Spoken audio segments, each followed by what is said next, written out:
To call the committee to hold to order. Let the record reflect that it is Tuesday, March 16th. It is 5:19 p.m.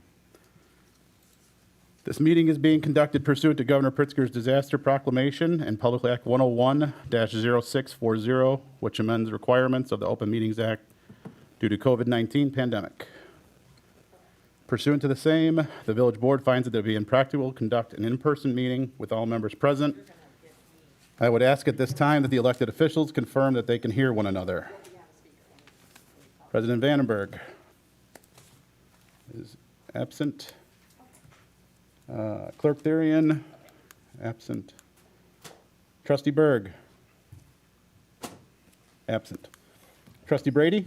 Here. Trustee Galante? Here. And Trustee Mueller? I can hear you. All right, and Trustee Brennan is present.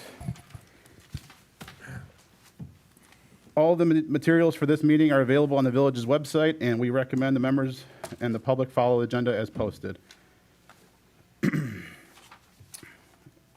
Once I, the chair, have a list of all the public commenters, I will call on each person present at the meeting and afford them 3 minutes for their Al, comment. are you there? No. Further time, up to an additional 3 minutes, may be granted by motion of the village board. The public was also provided the opportunity to submit a request until noon today by email to the clerk's office. Mr. Kindle, are you there? At tinleypark.org. I am there. Okay. Or by Thank you. I placing their welcome written everyone. request Now in the I'm gonna call Dropbox at the President Village Preckwinkle. Hall. Thank you. Okay, okay.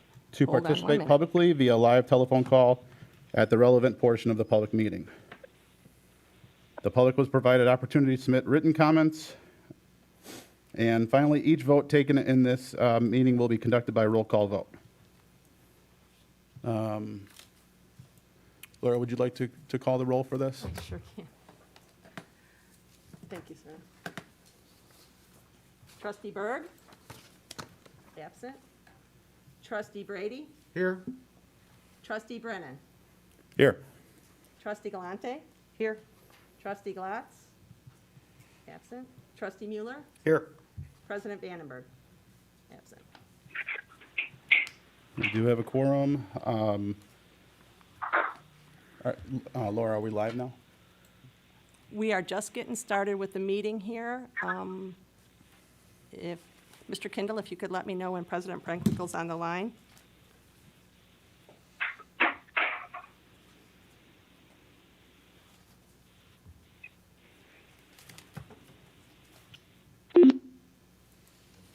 Hello?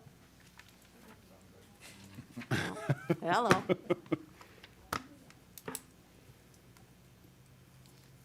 He actually had to call her to link it up.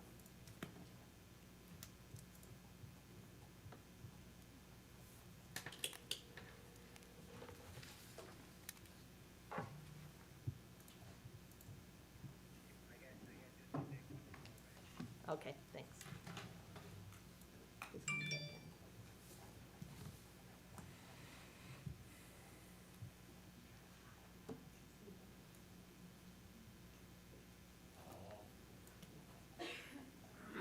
Well, item 2 is to receive an update on COVID-19 from Cook County Board President Toni Preckwinkle. I will introduce her when she is available.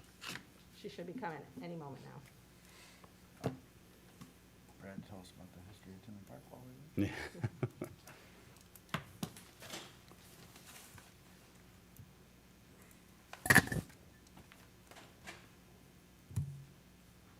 Could just call her on here.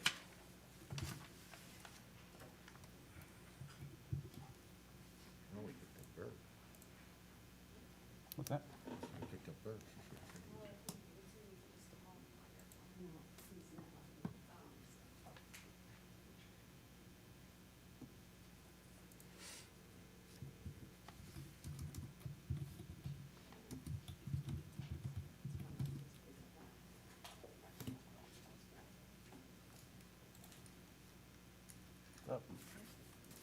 Nice to meet you. Hello? Hello. Hello, Mr. Kindle? Hi there. This is Laura, the deputy clerk. We have Yes. a few of the trustees here. As soon as the president's ready, we have a little introduction, and then she can speak. I'm here so much. time, President Franklin. If you just give us a minute, we'd like to introduce you, and the floor will be yours. Trustee Brennan? Yep. Thank you, Laura. Without further ado, I'd like to introduce Cook County Board President Toni Preckwinkle. She is joining us today via telephone. President Preckwinkle is the 35th president of Cook County Board of Commissioners and has held the office since 2010. She is a lifelong advocate for equity and equality, and through her work as president has fought to improve healthcare access, bring increased fairness to the criminal justice system. Ms. Preckwinkle, you have the floor.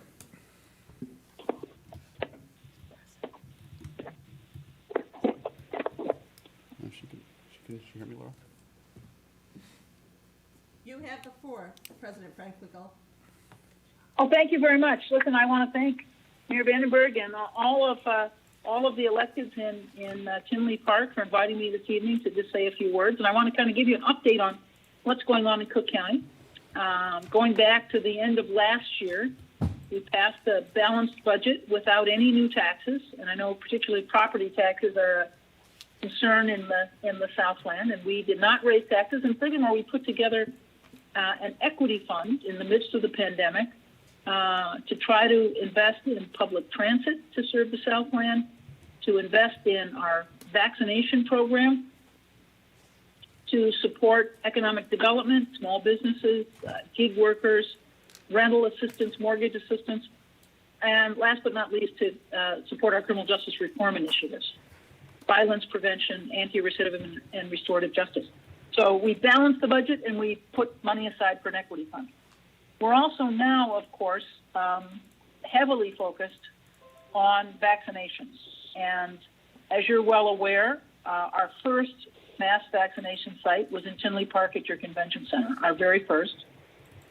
We've been doing 2,000 vaccines a day since we opened up on January 26th. I'm very grateful that some of you were able to join us on the 25th when we had our press conference there. We now have several other sites in the Southland. A little bit to the west of you, north and west of you in River Grove is Triton College, South Suburban College in South Holland, Thornton Fractional South, we have a site for vaccinating educators. So we've got a number of sort of mid-sized sites around you, a small site for educators, and then, of course, as I said, one of our two mass vaccination sites is in your community, Tinley Park. The other mass vaccination site is up in Des Plaines, but both of them are 2,000 shots or more a day. So we're really grateful that we were able to work out this deal. We understand that the city owns the convention center. We, of course, were in negotiations with your managers, but that has been a real boon to the Southland in terms of folks having access to vaccine in their quadrant of the county. So we're very grateful for your help and cooperation putting that mass vaccination site together. And I just wanted, tonight to be with you to thank you for your support of our efforts to get all of our residents vaccinated, and to thank you beyond that for the past year of cooperation and collaboration as we've all struggled to deal with the virus and the economic collapse that followed.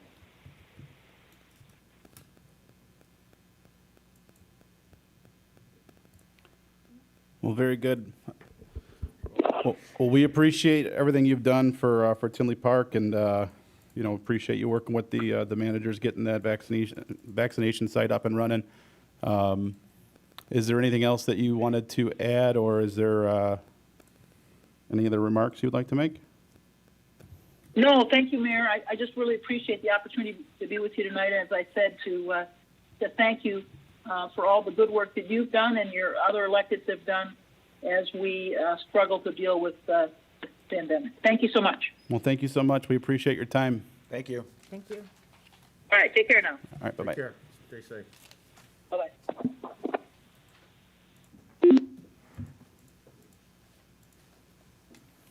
Very good.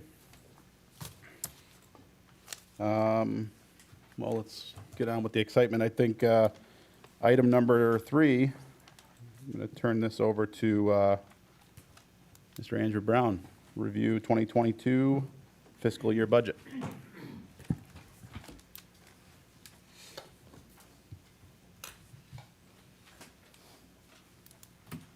that one.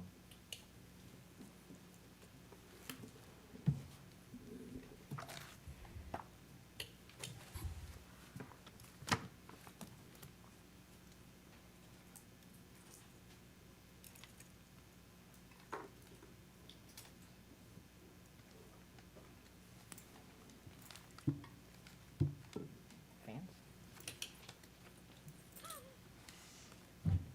Two little arrows in the bottom right corner, Diane? Yeah, those, perfect. Thank you very much. Okay, thank you, trustee Brennan. What we've got for you is the proposed FY '22 budget presentation for the board this evening.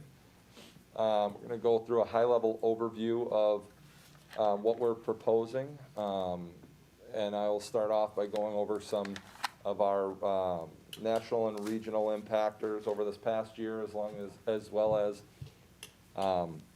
as our performance over the last year, and then we'll have the departments come up and present their proposed budgets. Again, this is a culmination of about a 6-month process that we go through with the department heads and get feedback, not necessarily just trend analysis, but try and get wrap our heads around the needs of the department and what they'll be requesting to get the next year moving and what they can what resources they can use to do that. So the presentation kind of lays out, again, we'll review the current fiscal year, which will end on April 30th. We'll review our revenues, and then the departments will put forth their presentation, as well as any capital and personnel they're requesting.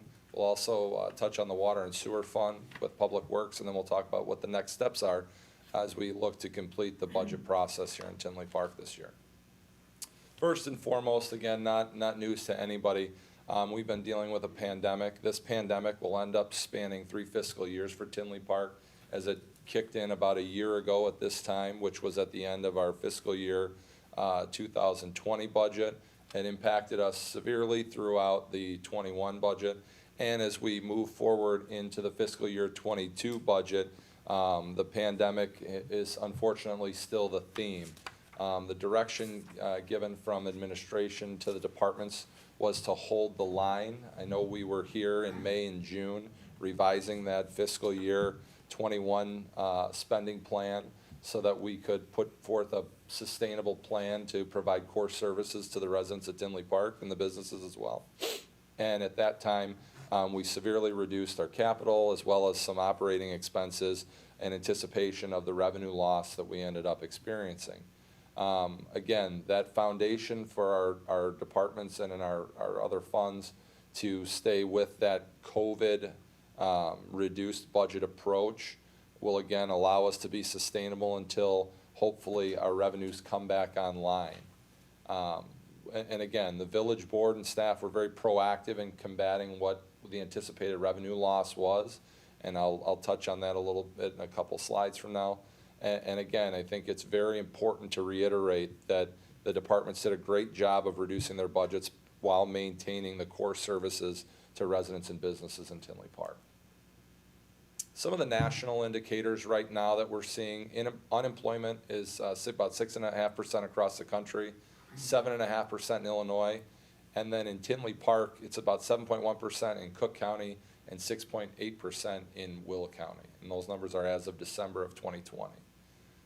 We are experiencing inflation, not just us, but throughout our region. Specifically, we're seeing higher costs for fuel, electricity, and natural gas.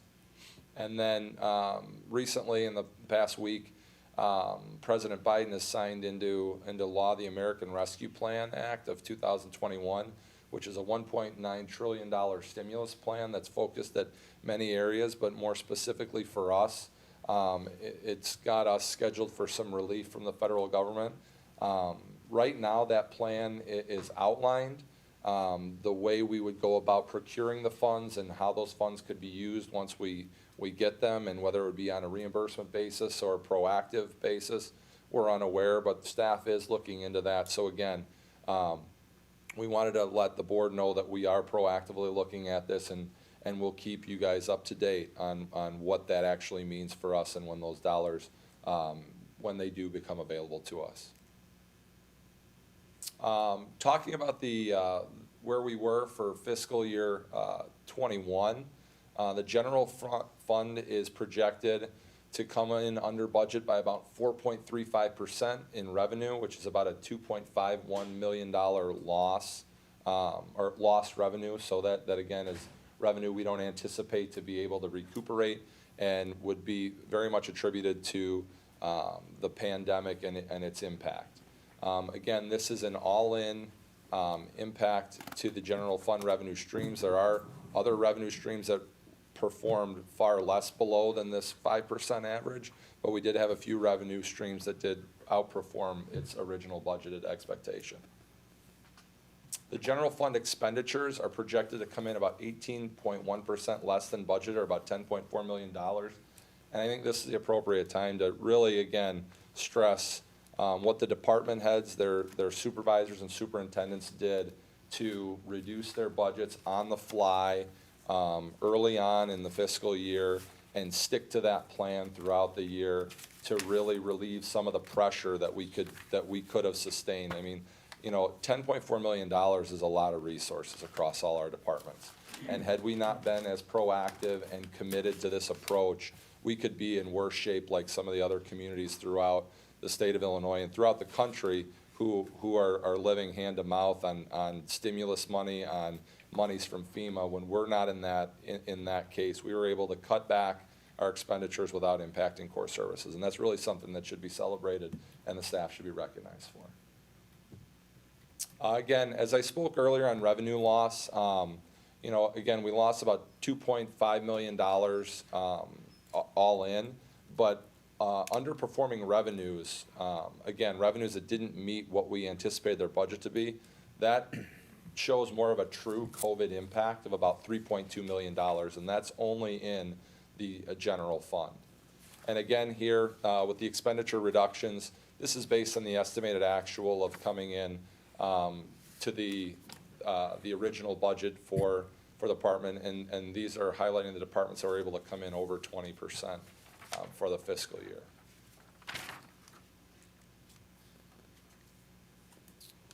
Moving on, some of the other funds were also impacted by COVID. One of our hardest hit funds was the hotel motel tax. I know it's no secret to you all up here that the hospitality industry was decimated by the pandemic and through the shutdown, and it shows in our hotel motel tax fund. It was projected to expend about 49.5% of budget, which is about $1.2 million, and revenue missed its target by $1.1 million, or about 60%. The water and sewer fund is projected to come in under budget by about 8.5%, which is about $2 million, and revenue is estimated to be down about just over $200,000. Again, the water and sewer fund is an enterprise fund, so we bill what's used by our residents and businesses. But again, you know, using less water, being much more water conscious when times are tight is something we expected to see. So again, it was crucial that we reduced our expenditures to meet the lessening demand we anticipated to happen throughout the fiscal year. The stormwater fund came in about 12.8% under revenue, and expenditures were about $500,000 under budget for the current fiscal year. And then the commuter parking lot fund would be the second most severely impacted fund on a dollars basis, which came in under budget by about 16%, but the revenues missed its projection by about 91%, or about $67,000, which again reflects the shift to work from home, or unfortunately for some, those that were actually out of work and were no longer using public transit.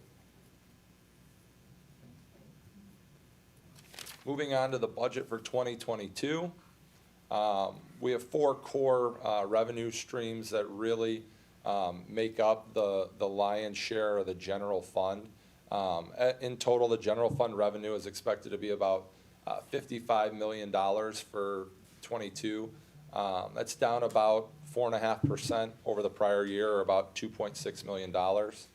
Property tax is expected to increase by about 2.1%, which represents about $500,000, which was the levy increase for the police pension fund portion that was provided by our actuaries, again, to keep us on track for our funding there. Sales tax was decreased about 5%, and the home rule sales tax was decreased almost 10%. And again, this reflects the trends of our sales tax numbers through the pandemic. We did see a nice bounce back around the holidays, but again, with the unemployment still being there, people being cash savvy and more conscious of their spending, we expect sales tax to still stay down a little bit from where we would have liked to have seen it through the budget process of '21. Again, this is something that we will continue to watch as businesses are going through its toughest time of the year right now, in the winter months, or sometimes known as the holiday hangover, where they spend less in the January, February, March time to conserve some dollars that were expended. And again, knowing the economic condition, we anticipate that to hit us a little harder than it has in years past. Income tax and the surcharge is projected to decrease about 3.2%, or about $200,000 for fiscal year '22. This slideshow was put together before the information that came out regarding Governor Pritzker's approach to helping balance the state's budget. And again, for those of you who aren't aware, Governor Pritzker is proposing to take an additional 10% away from local governments, from the local government distributed fund. And for us, that equates to about $600,000. So again, I don't know that there's a cause for panic. I mean, we prepared for, in the $5 to $10 million range of a revenue reduction, a year ago at this time. But right now, if that legislation were to be part of his budget plan for the state, that would be another $600,000 that would come right off the top of this budget. Again, as flexible as we are and as willing as the department heads are to work with us, I would like to just at this time propose a wait and see approach with that, because after going through what we've been through, I don't think it would be hard for us to put our heads together and find a way to get to that number. So something to be conscious of as we move through the presentation. Lastly is use tax. It's been trending up for the last couple of fiscal years. And again, the use tax was up again this year significantly. We don't expect it to have the exact same performance and be up as high as it was in the current fiscal year, but we are projecting it to be up just over 9% in the coming fiscal year. And then some other funds of note, motor fuel tax. The budget for that has been, motor fuel tax revenue has been decreased about 6%. The estimated actual is so high because of the Rebuild Illinois funding that we received, which was 2 installments to the tune of about $1.2 million. Again, the third installment of that has been released, but knowing that's not guaranteed revenue like the base motor fuel tax or the Transportation Renewal Fund, which is based off the taxes collected into the pool and then distributed out to the municipalities. We don't want to account for that in our projection for motor fuel tax. We want to live on what we know we can anticipate, because again, if something were to happen with the state's budget situation and they were to withhold or delay the rebuild money to come through for some rhyme or reason related to their budget process, we wouldn't want that to impact our operation. The hotel motel tax fund was budgeted at just under $1 million for this current fiscal year, which is down about 50% from where it would be traditionally. And we look to collect just about $750,000 for this year from hotel motel tax. The water and sewer fund is projected to collect about $26 million in fiscal year '22, which is up about 1% from the prior year. Again, this is largely related to the pass-through costs from the regional water group, as well as the city of Chicago's increases. The stormwater fund is projected to be at about $820,000 for the current year, which is down about 42%. In the current year, we collected about $1.24 million. The drop-off there is that in fiscal year '21, there was some grant funding that we were eligible for and received, which pushed that revenue number up for those one-time funds that we were able to capture. And then the commuter parking lot fund is estimated to be just under $100,000 for the year. Excuse me. Just under $100,000 for the year. Again, down about 90% from where it's traditionally budgeted. And right now we're looking at collecting just over 70,000. So we did build in a little bit of an increase in ridership from where we've been this past year. But again, we are very unsure of where that demand is going to go at this time without knowing what the return to work plan looks like in the city of Chicago. At this time, I would like to turn it over to the mayor and trustee budget. I believe that will be the village manager. Thanks, David. Thanks, Andrew. Really just a couple comments here. This budget, you know, as we've seen in other budgets, last year we did cut some of the meetings, many of the dues, and some of the other line items that are in there. One of the issues, as you may remember last year, is around this time in the budget, the mayor's assistant did leave for another position. And with COVID, we did talk with the board about for a year having Hannah and Lisa basically fill in, as well as Pat, fill in kind of some of the roles of that.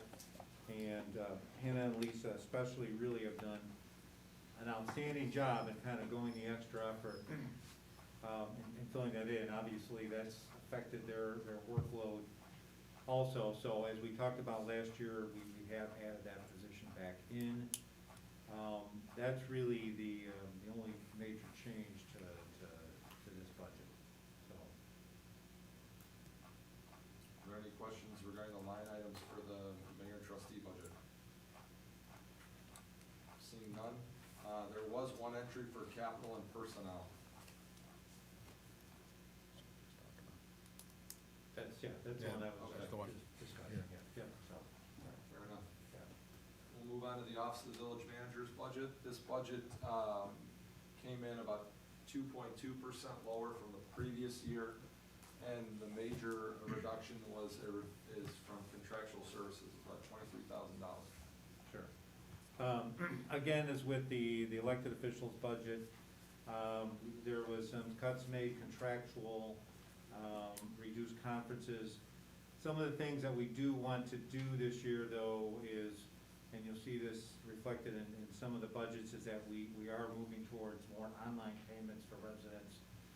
Something I've talked with our new IT manager about, improving staff communications. As you know, we just started that bi-weekly employee newsletter. And so those are a couple of the highlights that we're looking at in the manager's office. Thank you, David. There was no capital personnel for the manager's office. Move on to the village clerk. Laura? Well, this year, we did not have any capital. We did, with the resignation of Tarika Ketchum for the upcoming year, we are not going to replace her, but we will be using Peterson, Johnson, and Murray for our FOIA processing, and the possibility of hiring a part-time person to fill in some of the blanks there. Other than that, there was no capital, and we just are staying status quo in the clerk's office. The clerk's office did a great job. They reduced some of their personnel costs as well as their contractual services to stay within their COVID reduced budget from the previous year. So thank you, Laura. Moving on to the overhead fund. The total budget increased about 6.64%.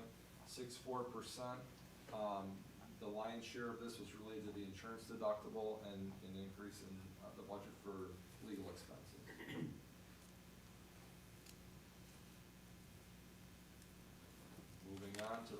department. The total budget decreased, almost 1%. There was a net increase in salary and wages, as well as contractual services, were reduced to offset that increase in wages.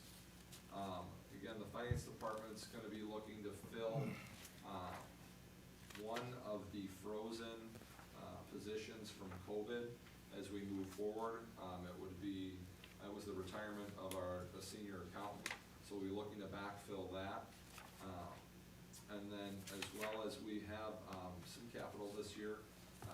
Our initial proposal was for, some finance software to improve our efficiencies and our, external facing to provide some more, online payment opportunities, which we've already put those wheels in motion. We did want to keep some of those dollars in the budget, for any enhancements to the software, services, so we can better service our residents and businesses. However, we have deferred the finance software enterprise resource system, to 2023, and that's more so in part that the planning stages for that are very significant, and even if we started that in the next month or two, it may take 6, 8, 9 months to run through the process, see some, have some demos and go through it. So it's not realistic for us to spend those capital dollars in this fiscal year, but it is something that is on our radar and a priority for us for 23. So we do have that deferred to 23. And I did want to speak about one item, not necessarily finance direct, but for the mental health center TIF district. Based on the information we have, we've increased the available budget to acquire the 280-acre site to about $7.5 million. And again, that would be in conjunction of a lot of other things having to happen first, but wanting to make sure we had the funding available when we need it to grab that property if and when it becomes available.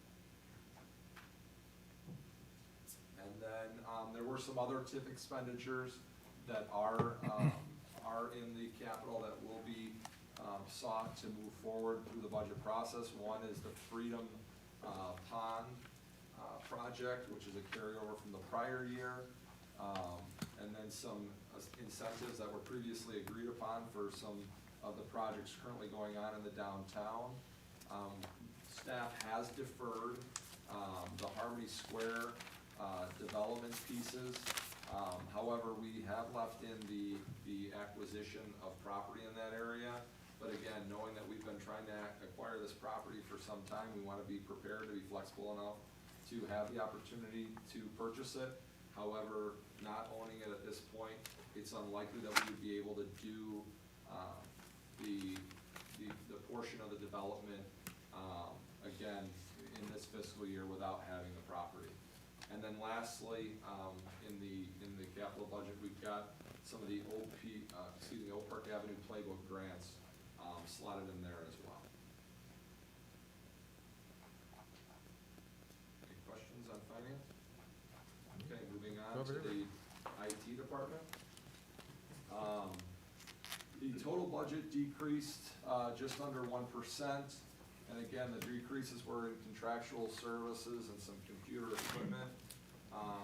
It really was a status quo budget. Our IT group has run pretty thin for a while now. So again, a lot of the costs are maintenance costs and really what I'd attribute this to is a maintenance budget to pay for the softwares, the securities, the things we have.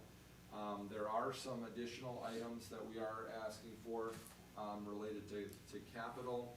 Some of the stuff on there will look familiar. It's the standard computer equipment replacements. There are a couple of softwares. Again, did some enhancements to SharePoint, some security advancements, and other software. But really, again, the lion's share of this is just maintaining our network, maintaining its security, and moving forward to provide better opportunities to make efficiencies throughout the organization where we can. And at this time, I'd like to introduce our new IT manager, Anthony Ardolino. And Anthony, please add anything that you may have. Thank you. And just pretty much repeating what he said. From a capital standpoint, the major theme is going to be a kind of third-party assessment from a security standpoint to ensure that the various networking and server components are up to the latest patches and best practices for those items.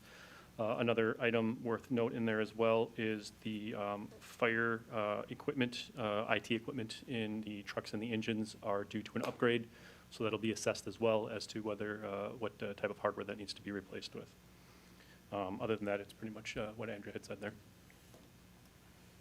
You give the guy a lot of credit. I only know one other guy who had to stand up here about a month in. Talking about budget, he wasn't around. Thank you. Thank you, Anthony. All right, thanks a lot, Anthony.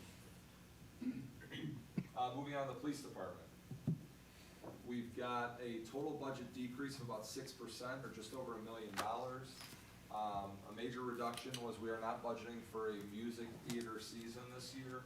And just to expound upon that, on the flip side, we haven't budgeted for any revenue reimbursement for those costs, nor have we budgeted for the amusement tax that we collect. So again, if there is a music theater season or a partial season, we would anticipate additional revenues coming in for that and go through the reimbursement process that we have in place through a contract with Live Nation.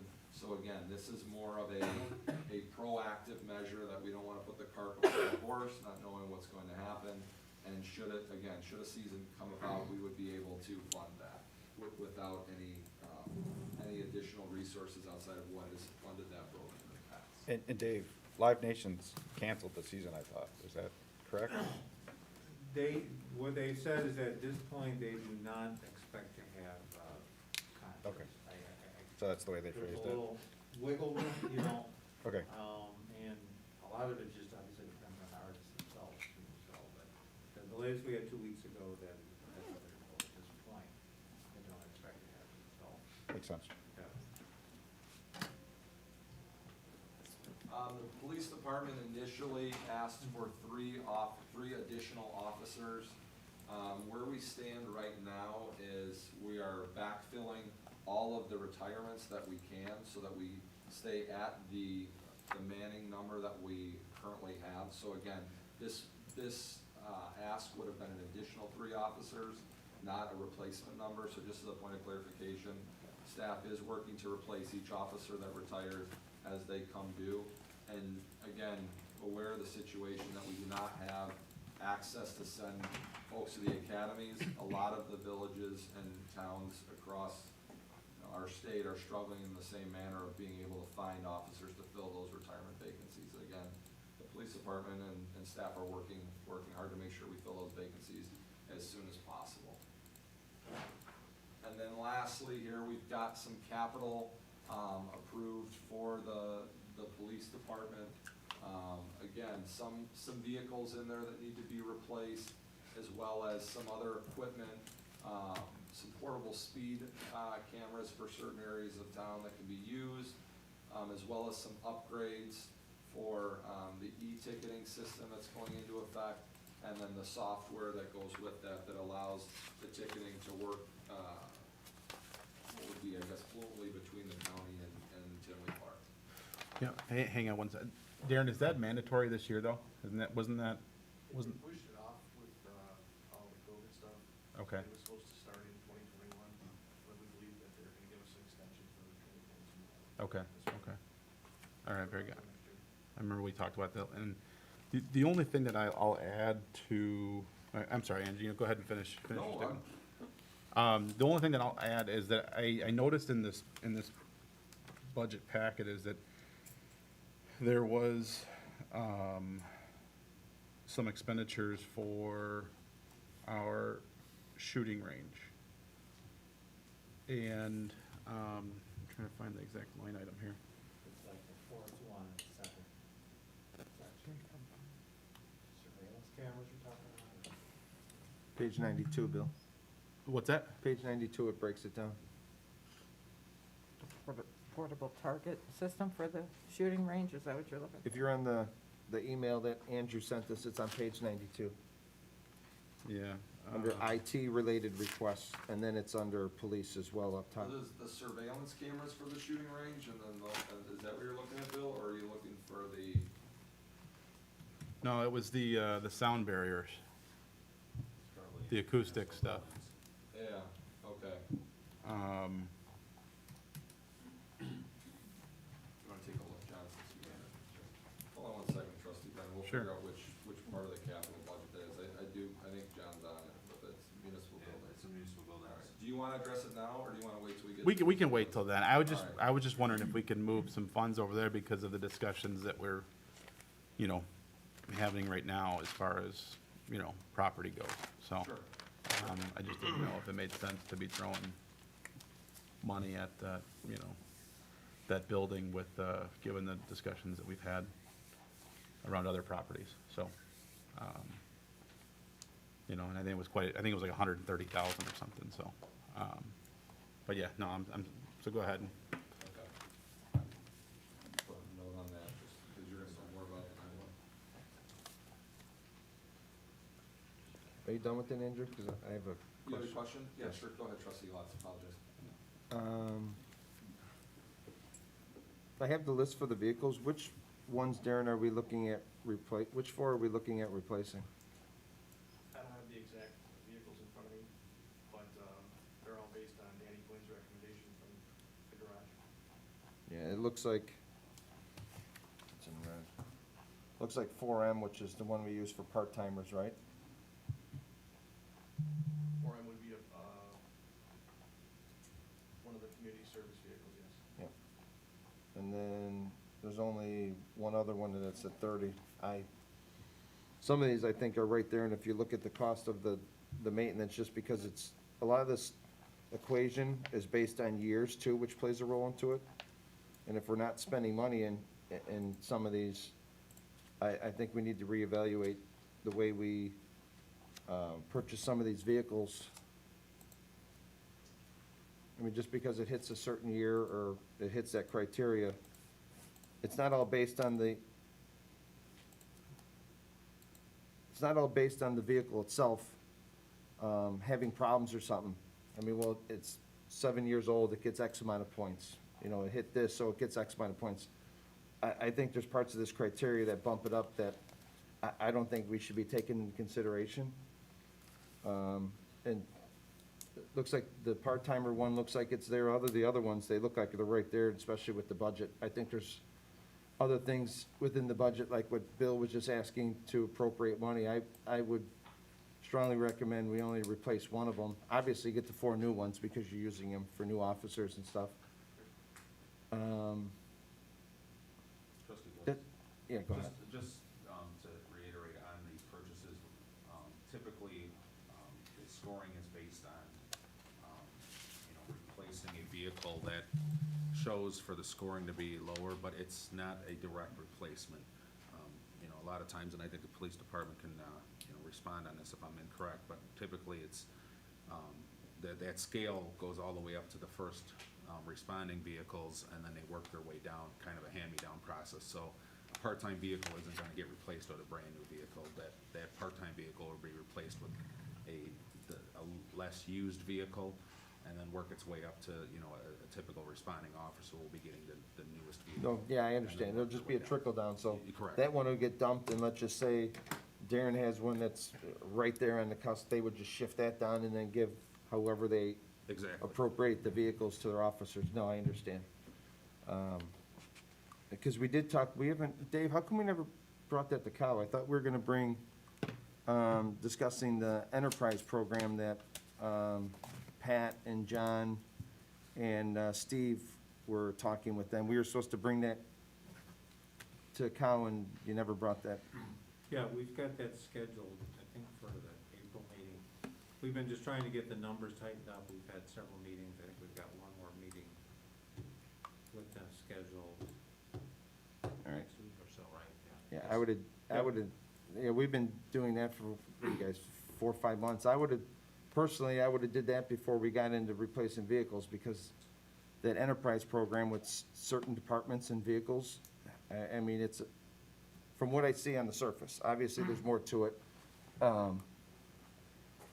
Well, and just so you are aware, Andrew's been working closely with myself and, you know, with this whole program.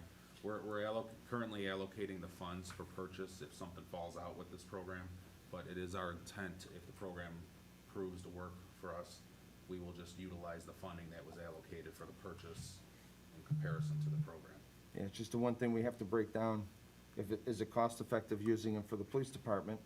Because the way that program worked, they'd be replaced, every 2 years or something? With the emergency pursuit vehicles, they recommend upwards of 5 years, because all the equipment that's proprietary to the department would get rotated out of the vehicle. Even on the enterprise system?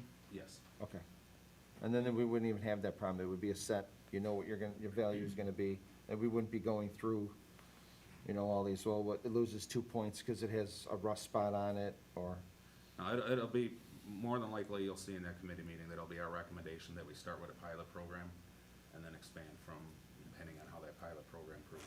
okay. Yeah, looking at the point list, that 4M, it looks like it's, way beyond its use. I would definitely get rid of that one. The other ones, I would wait until we're done with all the other stuff, because who knows what someone on the board may think is important, and we need to, you know, shift funds for one thing or the other. It's a necessity. I don't really know, from looking at the numbers, it doesn't look like it's necessary. You know, it'd be nice to have a new car, but,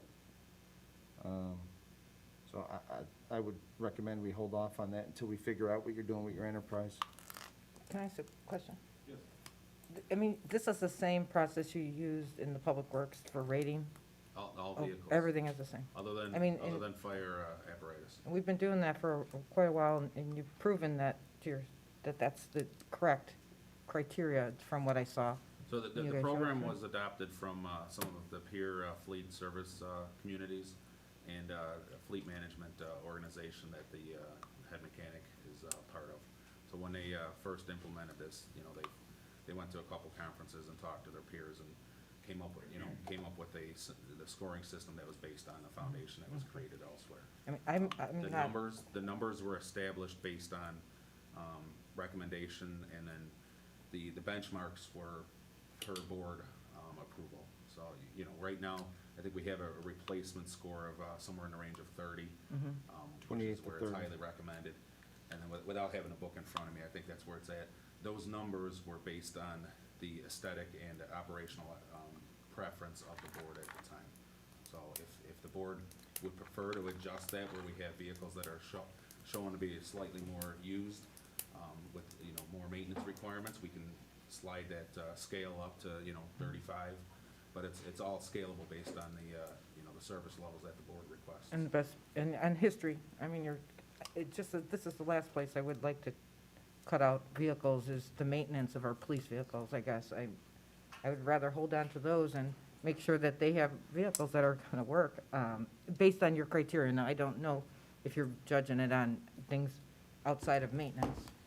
It's multiple things. There's age, aesthetics, so rust, maintenance, history, mileage, and all of those, again, are prorated per each score. Okay, thanks. I mean, I would not recommend us cutting this at all. One other thing I would like to point out is, I did a quick rundown of the amount of vehicles the police department has before I came over here today. And believe it or not, we have upwards around 99 to 100 cars in our entire fleet for the police department. And what we've tried to do over the past several years is, rather than the village have to purchase, 14, 16 different police cars, whether it's in the patrol division or if it's in investigations, trying to make it so that we're only purchasing 8 or 10, making that small, the number smaller each year as we go, rather than that big hit of 14 or 16 vehicles. So that's kind of played into the part with Danny's scoring system as well. Like I said, they're still discussing that enterprise program. So until they discuss that, we really don't know anything. I wouldn't even, I would kind of shift all that stuff out of the equation until you guys figure that out. May I can address that, regardless of what direction we go with the enterprise versus the purchase to own, it will still look very similar on our capital sheet, because any of the vehicles that we engage with enterprise to purchase, they would stay on the cap sheet just I mean, essentially like a project, like that's gonna go for 5 years. So this way, we reserve the funds in capital, don't overextend ourselves, so we know they're on the list, because the first year I owe a fifth of it, the second year I owe it, the second, you know, until we've paid down the lease and either turn it in to put a new vehicle on there to replace that on the cap sheet, or if we kept it an extra year, you know, what have you. But we would represent it similarly on the capital sheet, where it would have effectively a carryover for any of those vehicles, because we're just deferring the cost over time instead of the outlaying it at once. So we felt that the conservative approach, and John and I talked about this from day one, was to put the vehicles that we intended on replacing on the cap sheet at the full value we anticipate at this time, can adjust on the fly for whatever the actual cost that comes through enterprise. And then those vehicles that are on enterprise, you'll see a slight decrease in what that, you know, what that carryover amount needed to fund that car would be, versus a car that we buy outright that then falls off of the cap sheet because we paid for it outright. So we prepare for it either way, and we're flexible in our approach. And again, John's done a great job pulling this together for a pilot program to see if we can find some savings there. Chief, did you want to add anything before we move to fire? No. Timing is. Sorry, yeah. I got hung up downtown, apologize. Our next department is the fire department. Their total budget decreased about 5%, or just over $290,000 from fiscal year '21. One of the major reductions was in the commodities line, reducing it about just over 4%. Chief Reader. Thanks. Just real quick, first off, I wanted to thank our budget team, comprised of Deputy Chief Klatz Reardon, and only because it's the last time that we'll be able to say thank you to her. Claudette Flowers is going to be retiring on June 30th of this year, and she has served us tremendously in that capacity in helping all of the chiefs and all of the administrative staff in preparing our budget packet for the last 21 years. So my personal thanks and all of our thanks to Claudette for making us look good each and every year when we come to the podium here for the budget. And of course, couldn't have been done without our budget buddy, Chris Frankenfield, here and making everything ready to go here this evening. So as Andrew laid out for you here, the line items, we only are looking at some very basic requests in 5 areas that we underperformed in as a result of the COVID reduction. And again, essentially what we're looking to do is to put that near the level in those 5 areas, which includes some training tuition, some janitorial supplies, some routine day-to-day stuff that we're looking for in those areas. So in general, Andrew, correct me if I'm misspeaking out of order here on the slide, but that in general is what we have for the line item budget. Any questions on the line item budget for fire? Yeah, I just had on the replacement of the engine for $700,000. Okay, and that would be the capital piece here. And the capital piece, 3 main initiatives and areas there. We have our self-contained breathing apparatus, our entire inventory of the SCBA bottles, not by our choice, but by national standard, are set to expire on June 30th of this year. The cylinders have a 15-year shelf life. The packs obviously can, continue to be used a little bit longer, but that entire package is a critical life safety piece of equipment, and really it is the most vital piece of equipment that we issue to our firefighters in order to keep them safe and allow them to do their job. As part of that, the village has been working in the capital improvement plan for 15 years to get ready for this particular time frame, and actually this was something that was set to be part of last year's budget purchase right when COVID struck, and we chose to defer this up until the last minute, unfortunately, when these bottles start to go bad.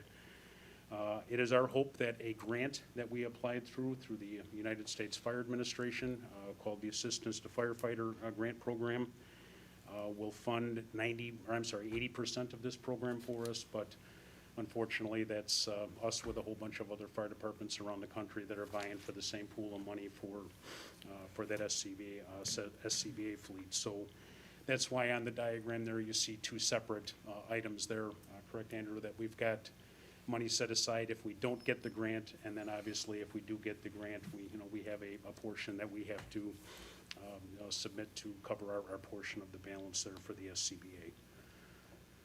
So unfortunately, we're kind of stuck in a difficult position with this here. Our bottles expire on June 30th, and the likelihood of getting notification about the grant prior to that date is almost impossible at this point. Their track record of releasing the grant funds and the awards usually goes out for 10 or 12 award periods and probably will not start until the early fall period of this year and run all the way through Christmas up till the point when they start next year's grant program.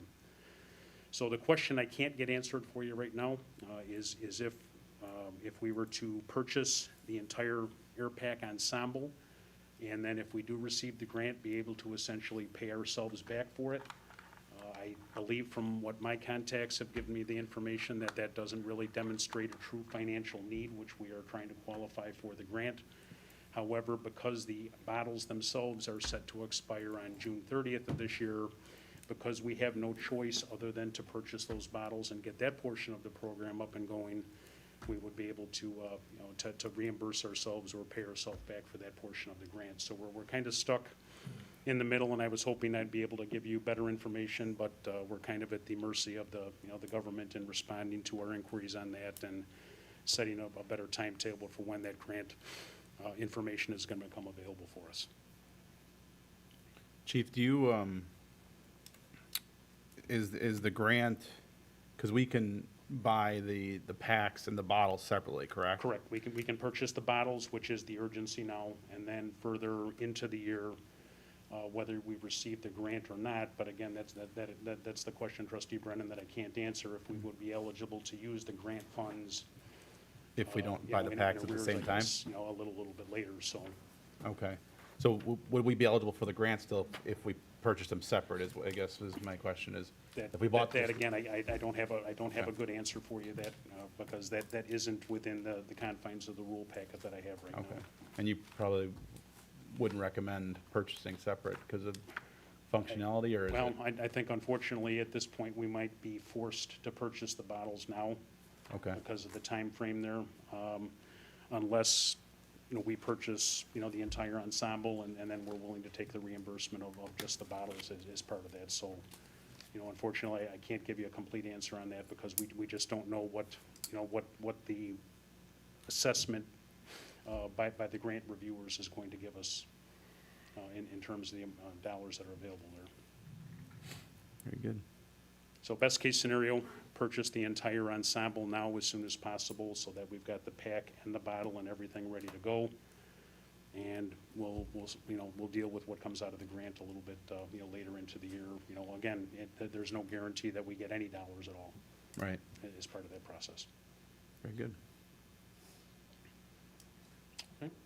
Andrew, should we count that, since we don't know if we're getting this grant?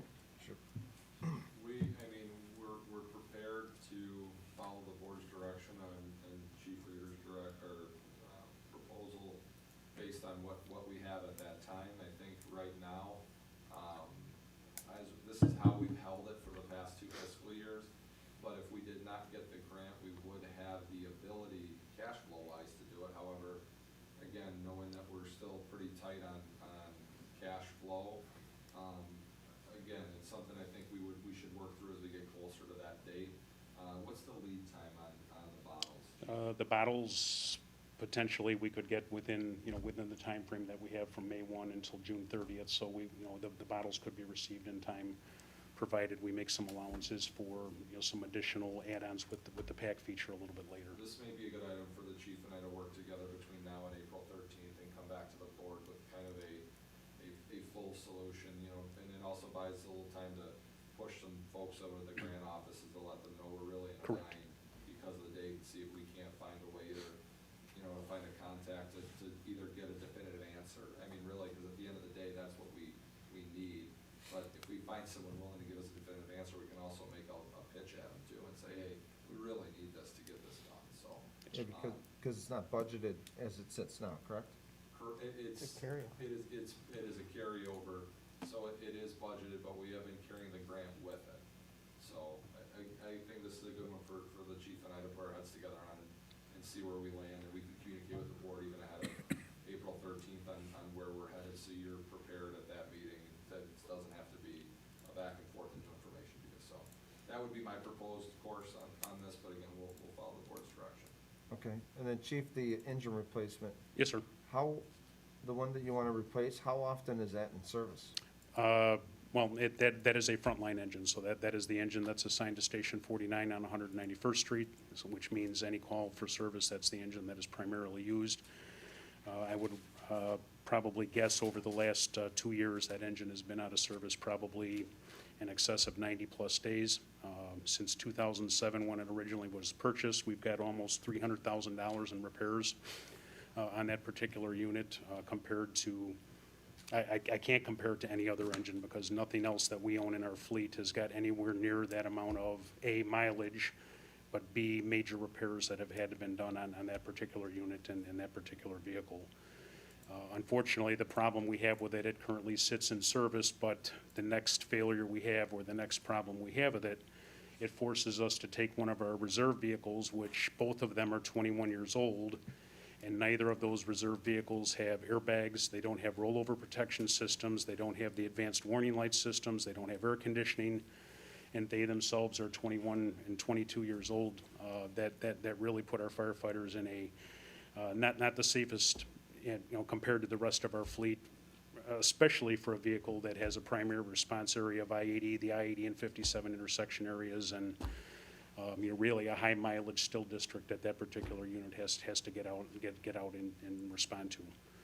So the plan would be, and again, as part of our 5-year plan, this engine wasn't set to be replaced really for 3 more years, and our intention was to replace one of the reserve 21-year-old engines, but I don't see the 21-year, this engine here being able to last in any capacity for us, either frontline or reserve, very much longer.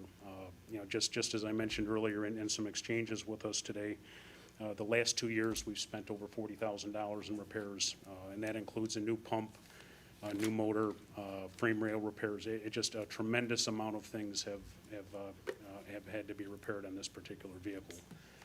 But I am very proud of the track record we have with these vehicles. We do get 20 years of life expectancy. It is a tremendously large price tag that we, have accompanying these vehicles, but we get 20 years of service life out of them, 10 years frontline, 10 years in reserve. They're very well maintained and taken care of by the crews, but this particular vehicle just has just not performed as well as any other vehicle that we have in the entire fleet. And my options for reserve just don't make me comfortable, and as your chief, I can only make the recommendation that I want the very best for our people in terms of the airbags, the lighting, the rollover protection systems, the air conditioning units, that it's 150 degrees inside those cabs during the summer hours with the motor sitting right next to them and things. It really, as I see it, with the association's help as well as selling the engine at the back end like we did the previous one, I think this is definitely something that I would recommend as a priority for this capital purchase this year. Well, thanks for your email, and that's why I asked you, so everyone else can hear. Yes, sir. So they understand the line item, because just looking at 700,000, I was like, Yes, sir. there has to be more information behind this, and you clearly gave that. I appreciate that. The only thing I don't remember, I haven't checked email since we went back and forth. Did you have an estimate on what you think compared to other stuff that we've got rid of and what we possibly think we may get for this? Yes, sir, and I did respond to you. And again, my estimate, trustee, would be somewhere between $35,000 to $45,000. Again, we probably, because of the complexity of the repairs and the work that has been done, I would be more comfortable utilizing a broker for this particular engine, selling it to a broker versus us trying to market the engine like we did the previous one, and that one was sold successfully to a neighboring community. And I just don't know that I'm comfortable doing that with this particular vehicle. Thanks, Chief. Appreciate it. Okay? Thank you. Thanks, Chief. Anything else, Andrew? Chief, before you step down, do you want to go through the personnel request? Just, Oh. we know we zeroed them out, Yes. but just, Yes. sorry. Gotcha. We had 2 personnel requests. One of them was the staffing reduction as a result of the direction we were given by the board and the manager's office to reduce by 20% the budget. And the only way that we were able to meet that, bulk of that request last year was to reduce our on-duty staffing by 1 person. We did request that that person be reinstated to bring our staffing back up to 15, which would allow for 4-person staffing on 2 vehicles, 3-person staffing on 1 vehicle. Currently, since July of last year, when we instituted the reduction in staffing, one of the vehicles, one of the ladder trucks, which normally would have 4 people, has been staffed with 3 people through there. So command staff did recommend, as I would also recommend, the reinstatement of that position. And then second, from the fire prevention side, the part-time inspector hours that we had was a 30-hour per week position, well, between 19 and 30 hours per week, staffed by multiple people. That was zeroed out, and we did not have any part-time inspectors working in the Fire Prevention Bureau from July till current date. And this was a recommendation that we asked the chief to forego for another year so that we could keep the expenditures in line with our anticipated revenue reduction. So again, this is something that we will reevaluate once our revenues start to come back to where they were pre-pandemic. So, Okay. thanks, Chief. Thanks, Chief. Thanks, Chief. Emergency management, the total budget decreased about 10% over the prior year to about $340,000. Most of it's related to personnel cost decreases. Again, falling in line with staying within the COVID parameters and using that as a foundation for this budget. Pat Carr and his team were able to meet that request. They do have a personnel request for the full-time emergency planner. This was approved in the prior year's budget, but then frozen for COVID. Right now, knowing that the bulk of this planner's work is related to activities that aren't going on right now, due to the pandemic, we're gonna be putting that position up for a mid-year review. And then on the capital side, there were 4 sirens that were, 2 sirens that were requested. However, due to the reductions in cost, Assistant Village Manager Carr recommended we do the single siren at Grissom School for this fiscal year. Any questions about emergency management? Seeing none. Move on to Public Works, and I will hand over the clicker.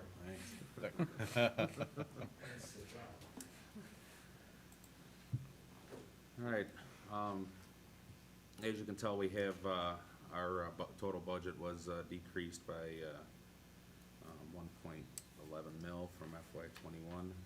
Our commodities decreased just over $500,000, and contract services decreased just under $500,000 too. Based on our tightening our belts, as you can tell, we had just over $995,000 budget for '21, and then we dropped that down just over 1.5 mil for our overall budget. I'm sorry, 10.5 mil over our overall budget. And then we have some benchmarks on this overall spreadsheet, and then other than that, we'll move on. So we have first page here is the road and bridge budget, which has a bunch of random carryovers and additionals. We have plow trucks. One of the plow trucks that was requested last year that was deferred is requested again for this year. All of these plow trucks are frontline out plow trucks, and then as we do with other fleets, we take the replacement vehicles and drop them down to backup vehicles for if we have any breakdowns. And then the ones that are currently as our standby vehicles end up going to auction. We have a couple other items that are in this department, including a couple trucks. And as we mentioned before, these vehicles will be examined in the possibility for the pilot program with Enterprise. One of the other major vehicles that was requested for replacement was a aerial bucket truck that they utilize for the tree trimming crew. Any questions on this page? Yes. Yes, sir. I just wanted to thank you, John, your staff from the Public Works Department and Finance for working with you on this page, because You know, running equipment my whole life, there's nothing worse than running stuff that's 20-some years old and is not very safe. I'm glad that the finance and yourself and Dave and everyone was able to work together to replace 3 plows that are extremely old and one of the wheel loaders. So thanks to everyone on that. Go ahead, John. Thank you. And, you know, just so the board is aware that those wheel loaders, you know, are what we utilize to load the salt up in the plows. So they get a lot of use during the winter outside of the normal summer months. And one of the, you know, deficiencies we have because we utilize this equipment outdoors with the salt shed, it takes on a lot of a burden with rust and salt, and, you know, the life expectancy of these things gets shortened greatly because of the amount of salt that they're dealing with throughout the year. So they're not a cheap piece of equipment, but, you know, again, in order to fulfill our job requirements for the plowing, these need to be purchased.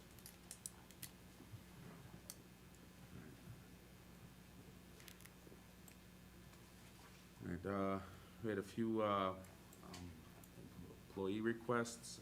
The one that was approved is for a assistant engineer field technician. This was discussed previously. This position will be a new position with the Village of Tinley Park. We've shown in previous estimates that this position can, bringing them on board versus paying for outside consulting field engineers, we could recoup the costs by having this position available within our ranks versus paying outside consulting engineers. This position will work underneath our current engineer and work on some of the larger project management. It would keep our current engineer in the office doing, you know, their level of work and have the field technician out in the field doing inspections. They don't need to have a PE, so it allows us to pay slightly under the engineer level, and again, have their job description matching, you know, requirements at that level versus having a higher paid employee doing some of the more menial tasks. I had a question on this page, John. Yes, sir. In 21, we approved one of the maintenance technicians, and now we're zeroing out again. So a lot of our budget crunching for the COVID response was you know, utilized either positions that were not currently filled or approved, and we essentially froze their hiring. You know, in comparison, we have 12 seasonal employees that we bring back every year because those weren't filled positions, and instead of trying to lay someone off or cut their hours, we just didn't bring them back at all. We had other open positions like this one that may have been approved that we just decided to you know, not go through the process and hire and cause a burden onto the budget. And for you to go back into your memory bank, according to our staffing study, where are we at with as far as personnel? Going back on the staffing study and our, you know, the comparables we utilized for that, we are still short for the streets and water and sewer departments. And especially with our aging infrastructure. I mean, these guys are working a ton of hours, and especially with the weather getting warmer, I'm assuming we've been having a lot of water main breaks. I'm assuming we're gonna start having more. You know, people are aging out, and we're get to a point where our staff is at one point, and now we're trying to hire all new people. Dave, we've approved this in 21. We did the staffing study. It shows that we're well under the number. I think we need to reconsider and get someone in there going. I mean, we can certainly look at that. I think as the board knows, obviously, it's not just public works, but we're down in a lot of areas. I think that staffing study, there was some things in there that we do contractually that were reflected in that, so I think that number probably needs to be taken with a grain of salt a little bit. I mean, we can certainly look at it, but again, we're obviously down in a lot of departments. You just heard us that we hold off on, you know, fire, and we know the issue with police staffing. So I think we're just trying to be consistent across the board and asking everybody to hold the line a little bit. Okay, well, if you could put that on your list and talk with John and Colby and them, just see where we're at and see if it's something that we could wait another year, or, I mean, or is this because he has priority of a 1? maybe if we do start looking at that, we should look at all the departments, Dave, and see this, where we are with the staffing compared to the studies. Just so we have a note. Staffing, the positions that were approved as part of the FY '21 were approved with the other side of that being a full revenue budget, no pandemic impacts. So, and again, there's no way to really put, you know, a full priority on the FY '21 versus a frozen or non-filled position. And through the budget, village-wide, we took an approach of backfilling positions that were in existence and not cut because of COVID, but rather not filled through that period when there was a retirement. So to get us back to where we were effectively, you know, using dates where we were in FY '20 before we go and fill the FY '21 positions. And again, just like with Forrest's request, these are anticipated to be filled once our revenues restore and we find a little balance across our revenue streams. So we'll circle back with John and Colby, of course, on this and see where we go. But again, you'll notice there's a theme to the FY '21 approvals that most of them are being deferred again through '22 until we get our staffing back to where we were before, you know, fiscal '21.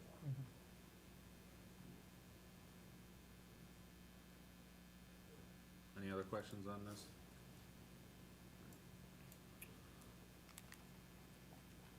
All right, so next page are some of the street projects we have going on with other jurisdictions. You know, ongoing with the 191st Street Extension. We're finalizing some of the aspects of that with the easement and all of the other work. It is anticipated that this project will start kickoff this midsummer. That is our hope. The Will County projects also is along with the IDOT project. Again, we have 80th Avenue, the bridge over I-80. It's a Will County, Cook County, IDOT combination project. We also have the Cook County project for 175th Street in Ridgeland, which was anticipated to start this year, which due to some easement concerns there, that is getting delayed. And then we have other roadway construction that is also within here. And then our sidewalk gap program on Harlem, which we're going to try to get some of that work done with the work that is coinciding with the old Kmart building or Pete's Fresh Market, to have some of the sidewalks installed with that development. Questions here?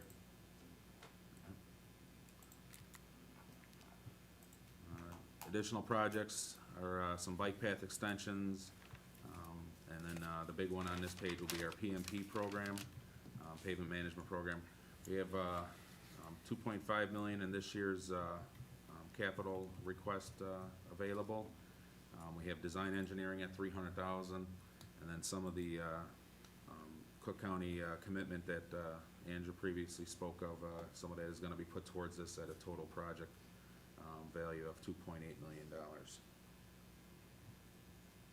Questions here? I have a question on this. Yes, sir. The PMP program, I can't recall this ever being under $3 million. It's usually anywhere from 3 to 3.4, because most of our streets, correct me if I'm wrong, keep an OCI index over 85, because we do such a good job on our roads that we've received many rewards for it. If we start kicking the can down the road on the roads, we're only running into more problems in the future. And all the work the previous boards, the staff and Public Works have done to get us to that point is going to be for nothing if we start cutting the PMP program. So how was this down to 2.5? Well, it's 2.8, and we've been in discussion since the packet was distributed to the board back on February 26th, that we're about, what was it, we landed on 3 million, John? For this year, our lighter number was right around 3, not including engineering. Right, so we did find some additional dollars to put towards this. Part of the decrease is the loss of the revenue stream from the red light cameras. That's impacting it right now, because local roads, fund balance due to that lost revenue stream is not gonna be able to support PMP to the rate it had before, because the dollars won't be there. The other side of that is, John, did we go through I think it's the next slide, is the Will County Bridge stuff? Previous slide. Is it, or was it previous And slides? there's the other one, yeah. If you go back one more. This was one more slide, John, I'm sorry. Thank you, sir. This was a new outlay that we worked with the county on, because we were between a rock and a hard place along with them, and having to take on that project, which is well over $2 million, is a significant cost to us as well, and we're using some of our Rebuild Illinois dollars that we hadn't counted on for MFT to help offset some of that as well. So even if we did put all of the available MFT we collected this year towards PMP, we'd have to find another mechanism to backfill for this bridge project that we hadn't anticipated. So in the current year, that's where some of our what we would use for PMP is going. But again, we know we've got at least one more installment of Rebuild Illinois that was announced, coming either at the end of this fiscal year or at the beginning of next year. And then there should be 2 more installments after that, and hopefully we'll be able to allocate those dollars to PMP to short-term bridge the gap of the lost revenue from red light cameras. But by doing that, you're gonna be doing a full depth patch instead of a grind and resurface, and then the costs are gonna be astronomical. And I struggle with the red light cameras being tied to it. Obviously, you guys have a system in how you fill your buckets, and, this is paid by this. I look at it differently. I look at it as priority. We allocate the money to whatever is needed to be done and go from there. So if one thing stops somewhere, we're just gonna deduct that money from somewhere else, from our roads. I mean, we're funding cars that are, just hit the number, where that money could be allocated to our roads. Once our roads get under that 85 OCI, that couple $100,000 we're saving is meaningless, because we're gonna waste it in construction costs. I don't understand how we just say that, well, you lost the red light camera, so now your roads we're gonna take money from the roads. That's the part that I struggle with. That's because that's where that revenue source fund to that bucket. So what we can do is, I'm willing to put my head together with John here, I mean, the loss of red light cameras, whether we put it to the roads or put it to something else, it becomes lost revenue that we don't have to use for anything. What we have done is traditionally tied it to PMP, and again, I understand the rationale behind, okay, we lost the revenue source, we still need to make PMP a priority. I can talk to John, we can reevaluate some of the vehicle costs, we can reevaluate what we can, but we're still gonna be limited to how much we can actually put towards roads without now impacting a different layer of our capital. So again, losing a revenue stream, whether it was for roads or just for capital in general, just puts us behind the 8 ball to have to find funding in a year where we're already down over $2 million and anticipate to be down over another $2 million. So again, we're putting together a proposal that we think best fits our situation for this fiscal year, and moving forward, we can work on a plan and make suggestions to create other revenue streams or direct other revenues to support PMP as well. I completely understand what you're saying, but especially, it's a priority of a 1. It's troubling that we don't address the issues first and allocate monies accordingly. They've spent decades, the board and Public Works and staff, giving us the roads that we all drive on today. And so by starting to cut that now, there's gotta be something else less important that we could cut somewhere, and it doesn't have to be out of Public Works. There's gotta be something somewhere that isn't more important than our roads. Because once we fall below that 85, we're done. Now we're redoing the whole roads. That's just, being construction, I mean, it's simple. The grind and resurfaces are over. Now we're doing, Something we have to keep in. the savings we made just is, you know, Trust me, that's penny if I pound. may, the program, after talking to Colby and Robinson, the program as presented for all these years and what we've built up to trying to keep these roads at a better grade, OCI, as you mentioned, of 85. You know, obviously took a lot of background work and legwork to get it to that level. It does, you know, I spoke with them today, it does allow, you know, essentially a 1-year buffer, if you will, for a bad year like we're experiencing right now. If, what Andrew's saying is that the funding that we need for the 80th Avenue widening is what's offsetting on top of the, but let's just say majority of that funding is because of the 80th Avenue widening. If we can take what we lost this year and compound it into what is gonna be needed next year, then we can still stay on track for that OCI that we're trying to keep as our attainable goal. Because you're correct, if we start dropping below that 85, the grind and resurface then turns into a much more astronomical level of work that does need to get done. So instead of just doing a patch, we're doing full depth patches. And if, you know, if we can try to keep on that track, and like I said, this year we've got an abundance of issues, you know, between COVID and all the other, you know, projects coming up. If we can look at, again, compounding what we're missing this year onto next year, we do have that little bit of wiggle room to cover it. But Maybe it's beyond a gonna- year, John- then it just starts compounding backwards. In the vehicle replacements, one of the replacements for suggestions to spend 60,000 because it's due for brakes and some other little minor thing.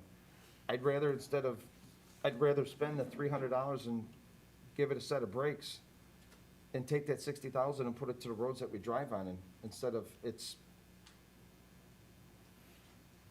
Is that a public works vehicle? I'm sorry. Is that a public works vehicle you're talking about? John, isn't there, I mean, instead of just spending a straight dollar amount on this, shouldn't we be grading the roads that are, you know, like the OCI index, shouldn't we be prioritizing them anyways? They are. They are So, prioritized. Again, it's a similar value to, you know, what you guys are familiar seeing with the vehicle Right. recommendations. We have age since last resurface, visible wear and tear. Again, some of these roads are more traveled than others, so you will see degradation that is done quicker. You have crack filling that is done. So again, we try to prolong the life of these roads as much as possible. And then every year we go out and do inspections to, you know, to see where, you know, based on where our rotation is where they should fall in priority.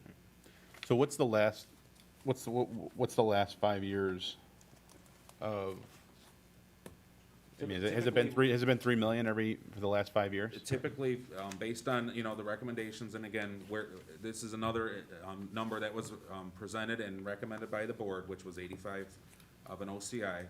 I pulled out the old presentation that was given by Robinson, and they say that to keep our roads at that level, and obviously, this goes back a few years and doesn't account for some of the expansion we've had to the village, but the recommendation called for a PMP upwards of $3 to $4 million each year. So if we wanted to lower the OCI, then it would be less of a budget, but then now you're again looking at a declining, you know, rate of repair. Right. It is somewhat cyclical, and again, you know, that presentation is a few years old. So inflation is eating away at those numbers too, driving them upwards. Right. So what used to be a $3.5 to $4 million annual, you know, expectation of what you should be spending probably has shifted upward. There are gonna be some years that, because of the rotation, or because of conditions, we may be able to get off a little bit less. There are gonna be years where you're hitting, you know, major traveled roadways, it's gonna be more. And we also have to keep in mind that with 80th Avenue, after that is completed, there's a jurisdictional transfer involved, that street is now going to be ours going forward. Right. Same thing with Cook County, with 175th Street, Ridgeland, and Oak Forest Avenue. Once they're done, when they finally ever get to that resurfacing, that becomes ours. That only adds to that annual requirement. Right. So we've got to keep these things in mind. Yes, as long as we want to keep the roadway maintenance a priority, we've got to be able to fund this thing. And again, to address Trustee Glatz's, comment about the red light camera, the board, previous administrations chose to allocate that to the roadway maintenance because there is great parity with that revenue source to the roads. It's people using the roads that have generated those fines. Right. So that was the logic as to why that was dedicated to roads. Right. Just like vehicle stickers is dedicated to roads, because it's related to use of the roads. Well, to use another comparison as far as priority, on page 214, then we're gonna spend 70,000 to resurface a parking lot we don't even own. Under community parking, there's a church parking lot, we're gonna spend 70,000 to resurface. There's another 70 that we Why could. is that in there? I'm sorry? I'm not sure why that's in the budget. It's on page 214, under commuter parking. I for caught 70. that after it got printed, it's not gonna be utilized. So we're I not had to doing, reference back to our maintenance agreement to confirm what our responsibilities were. so we're not doing the 70? We are not. So then there's an extra 70 sitting in there that's listed in there, correct? Because it's in our budget. Right? So there's another 70 right there we can allocate towards the roads.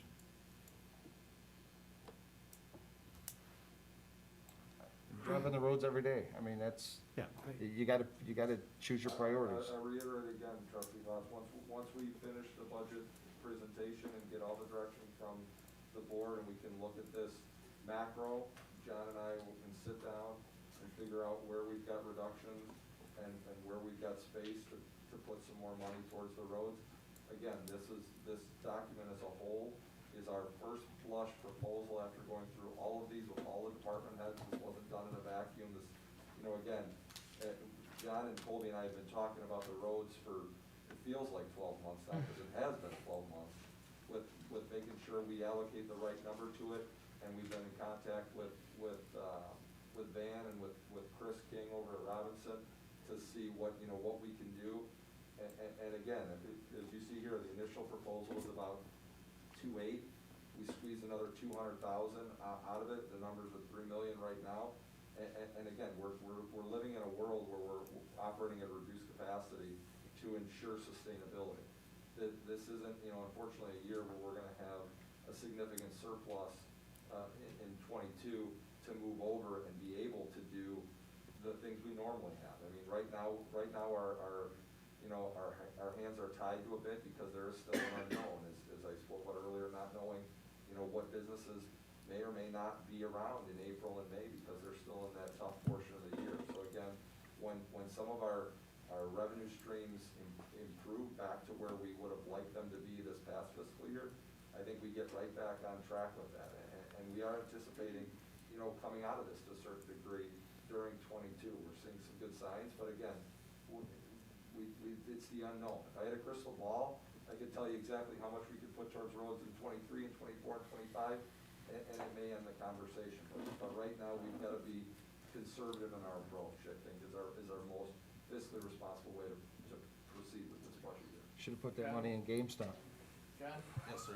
If memory serves me right, we've normally been out to bid for a road project by this time.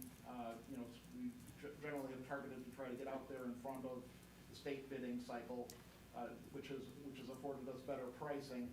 I don't recall seeing anything coming forward.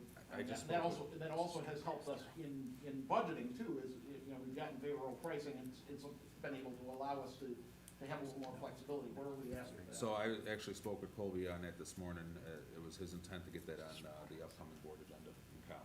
So I believe the 13th Cal and 20th agenda, he's supposed to be getting it on. And how does that place us in regard to the state? Well, much like anything else with state, they're delayed, so we're still ahead of them, as far as I understand. And part of that too, Colby reached out to me, and again, we're probably a week stale on it, but we had a conversation to that degree, and that was where I asked him, Colby, give me another day, let me push some numbers around, see if I can get another few bucks into roads. So, again, we've been, I mean, like I said, we've been talking about roads really for 12 months now, so. So if the bids are good, we might be able to do. And that's typically been a sliding scale for us, is if we get better bids, then, you know, some of the roads that were knocked off on the bottom of the list get added back to that list. And I think, I know the board knows this, but that 80th Avenue project, the value of that to the village is really more than even what we budgeted, because that's just our portion. So that really is a huge investment. So I think, you know, we get the message, you know, it's probably too early to talk about this, but we know there is some money coming in from the feds at some point. We can certainly look at all these things, but it's a math issue. I think Andrew's summarized it well. We're down in revenues, and the priorities are still there, so we're having to make some tough decisions.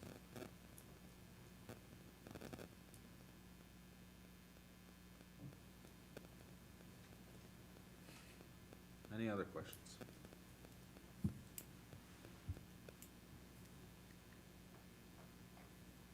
All right, so that brings us to Water and The- sewer? public landscape beautification projects. Oak Park Avenue, Train Station Plaza landscape median planting improvements. Some of the planter maintenance we've done. Instead of doing the, I believe it was four or five seasons of replacement of the planters along Oak Park Avenue, we've just looked at doing a partial replacement, you know, along there instead of the full 60 planters. And then we had some irrigation repairs that were requested. But other than that, any questions on this page? And on the Harlem Avenue irrigation, Yes, sir. are we constantly repairing that?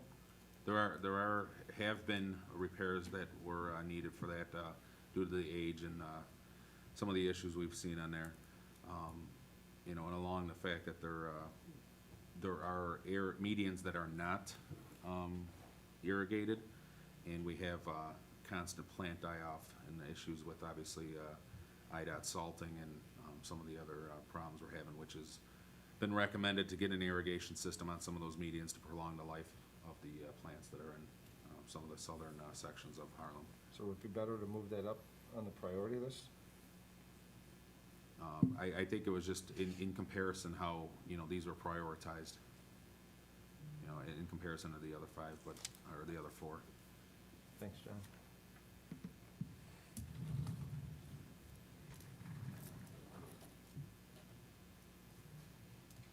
Now I believe this is electrical department.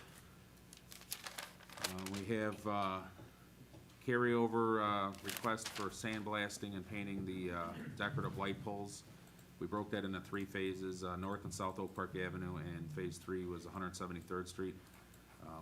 We approved for phase 1, which would be, as I understand it, the north section of Oak Park Avenue. We have a safety attenuator trailer, which is kind of like a crash trailer if one of the vehicles on the street that are working on the street lights on Harlem or any of the other higher speed roads gets rear-ended. It's supposed to absorb the crash versus our vehicle taking on majority of the hit. We have LED installation phase 5 that was approved, which is our expectation to get approximately $85,000 back in our ongoing ComEd grant funding. We have a Ford Explorer unit that's been requested to be replaced. And then that is the extent of what was approved with the electrical department. Any questions? Yes. This is more of a question for Brad, Andrew, yourself, and Dave. If you guys could just look to see if we do find wiggle room in there on, we're doing phase 1 on Oak Park. Did you say Oak Park? The Yes, phase sir. 1, is that the north or the south end? I believe that is in the north. So the south end we're not doing. But just see if it's possible, if you do find any GameStop money sitting in there, Andrew, since it is our main thoroughfare, if we could see if it's, either do all of Oak Park Avenue or 173rd Street, those are both main thoroughfares. So if you guys could just put a question mark next to there and see if we find something, just because, so you know, A good it's, portion of Oak Park Avenue should be either in the New Bremen TIF or the Main Street North TIF. I don't know if we've had all those replaced or not. 173rd Place would only be a very small piece of it in TIF. But, okay. Could you just make a note, Brad, and see if you could find anything in the coconut? we'll have to talk about that, I'm sure. Thanks. That's it. Alrighty.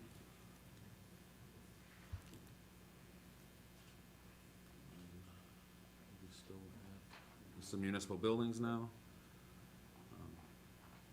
So we had a handful of requests here that were zeroed out.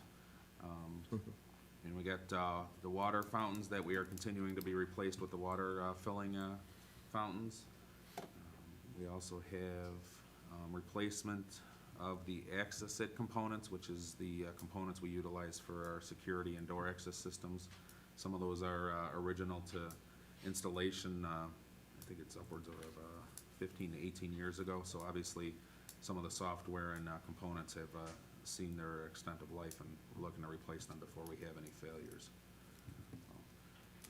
And then we have the ongoing sectioning of the replacement of the pavement at the fire training tower. This, I believe, is the last section to have the whole tower area replaced with new pavement. This is done in conjunction with the PMP, so we can get better pricing for the unit costs. Any questions on this page? Yes. The line item for Village Hall for the 80,000 for the lobby and the restrooms.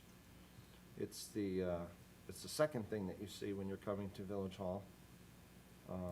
And it's very outdated. I would highly recommend we look at that as well. That is, I mean, it's the second thing you see. And also the retaining walls and pathway, you know, the concept for what do we want to, you know, what do we see the future of the entrance of Village Hall? You know, when you're coming up, there's been a lot of, you know, concrete's been removed, we threw grass in, there's been a lot of changes to the entrance. It's basically just been removing stuff. Some of those walls are all, you know, are need major repair. And we'd also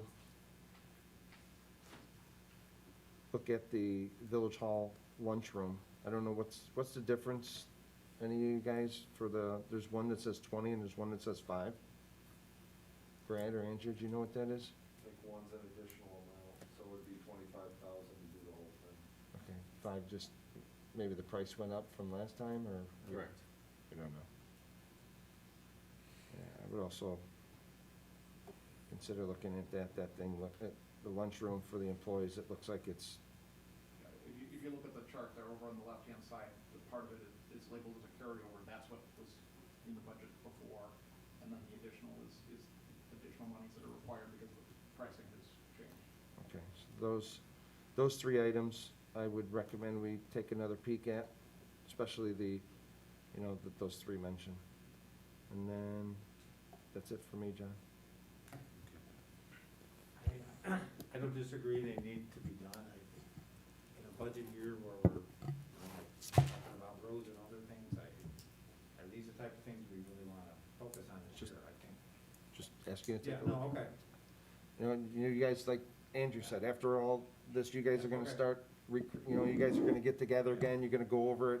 Some money maybe pulled out of here because, you know, Yeah, if Brad we said now find they have money. to have a conversation, because maybe some TIF money could fund the lights.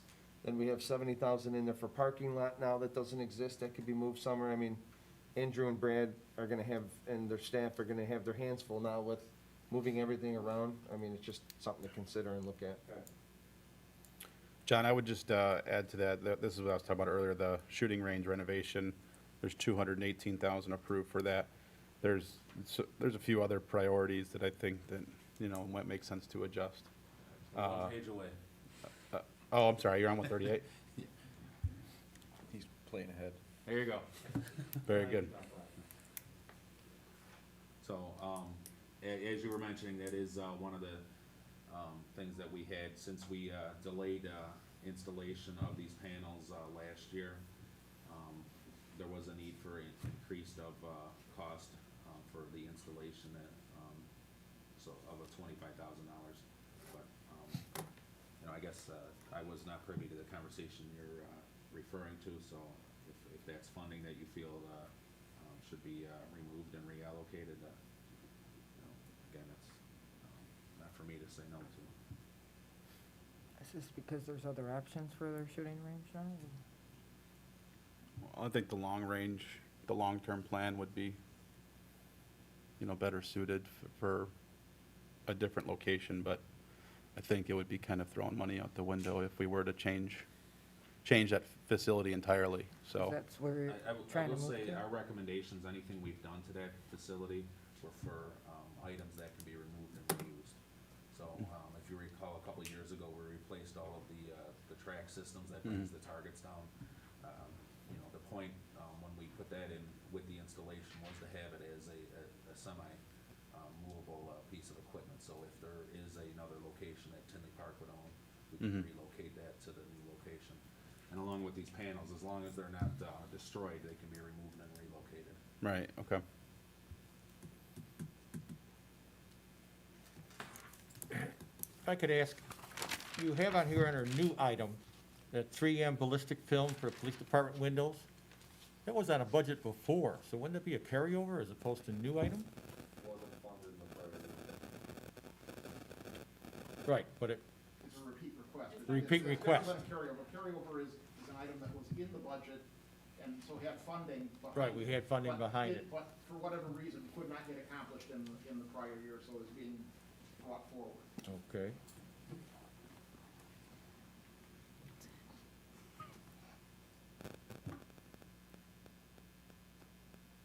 All right, so a couple of the other items that were approved on this page. We have the Public Works Garage has a section of roof that was recommended for replacement, but again, trying to be fiscally responsible here, we are just requesting for patching this year to get us through until we can better afford a full replacement of upwards of you know, $180,000+.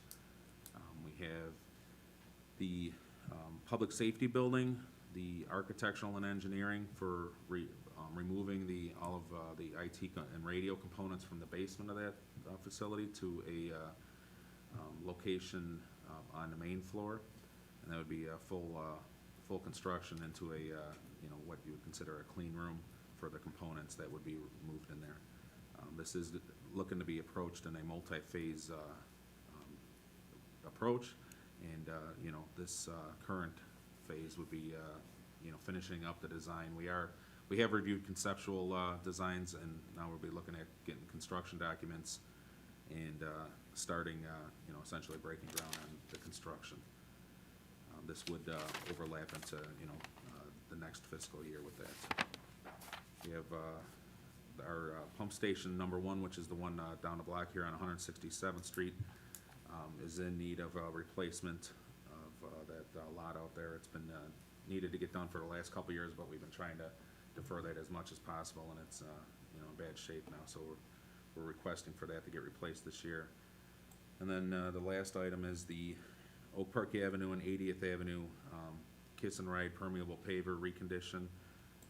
Oak Park Avenue doesn't have permeable pavers, but 80th Avenue does, but both locations are in need of some repairs of the pavers. You know, with the permeable pavers, you're supposed to have a 5-year rotation of the fill in between pavers to clean out the debris and allow those pavers to be permeable. And Oak Park Avenue, again, with, you know, those pavers being original to construction in the early 2000s, you know, they're seeing some wear and are due for maintenance. Any questions? Yeah, the last item, your garbage cans and benches for 80th Avenue? Yes, sir. How bad are those? And to the side, you have CPL per AB? What is that? Your parking lot fund. And what's the AB? Andrew Brown? How bad are your benches and your garbage cans? Those are the cast iron ones that are around the perimeter there, and again, due to the amount of salt that is put down by Metro, you know, we try to get them over the years, you know, have a couple, taken and sandblasted and repowder coated, but the life, on the coating is not very long, and we're just, you know, continually trying to keep, the aesthetics of those items, you know, looking appealing downtown there. One reason I ask, I was wondering if it would be possible, if you go up, 5 line items above that, you have the irrigation system, and those are all probably 25, 30 years old, and we have 3 of them. What would your thoughts be on reallocating that 30 towards, since all those irrigation systems are so past their life, maybe start doing one of those per year? Or would you rather leave that as is and repaint garbage cans? For the aesthetics of downtown, you know, I think. That says you know, 80th Avenue. Oh, sorry, Oak Park Avenue. and too. 88th Avenue. I don't know how much of it's Yeah, for I mean, 80th. if we were to look at, start splitting things, you know, obviously I would put a higher priority on Oak Park Avenue. Not only is the age of those, you know, much longer than 80th, but it's also our downtown, so I wouldn't want to take that away from an irrigation system, but, you know, if we did have some funding, and I can work with Terry or, you know, building maintenance superintendent, and look at possibly being able to absorb at least one of these controllers in an O&M versus the fact that he presented it as all 3 sites under one bite of the apple. Yeah, it would be nice because those things are all aged. No, I can assure you, most of those are, again, original to the facility construction. Thanks, John. John, can I ask you a question? Yes. At the pump station, the issue that I'd been notified about, is that the line item being carried into the budget? That would cover that? The pump station. From the neighbor that had reached out about the issue on her block with stuff coming up from the pumps? Oh, that's, yes, that would be covered in water and sewer. And that, I mean, the line item for that is in the budget for this year? Yes. Thank you. Yep. All right, anything else for this page? All right, the next capital budget is the integrated departmental initiatives.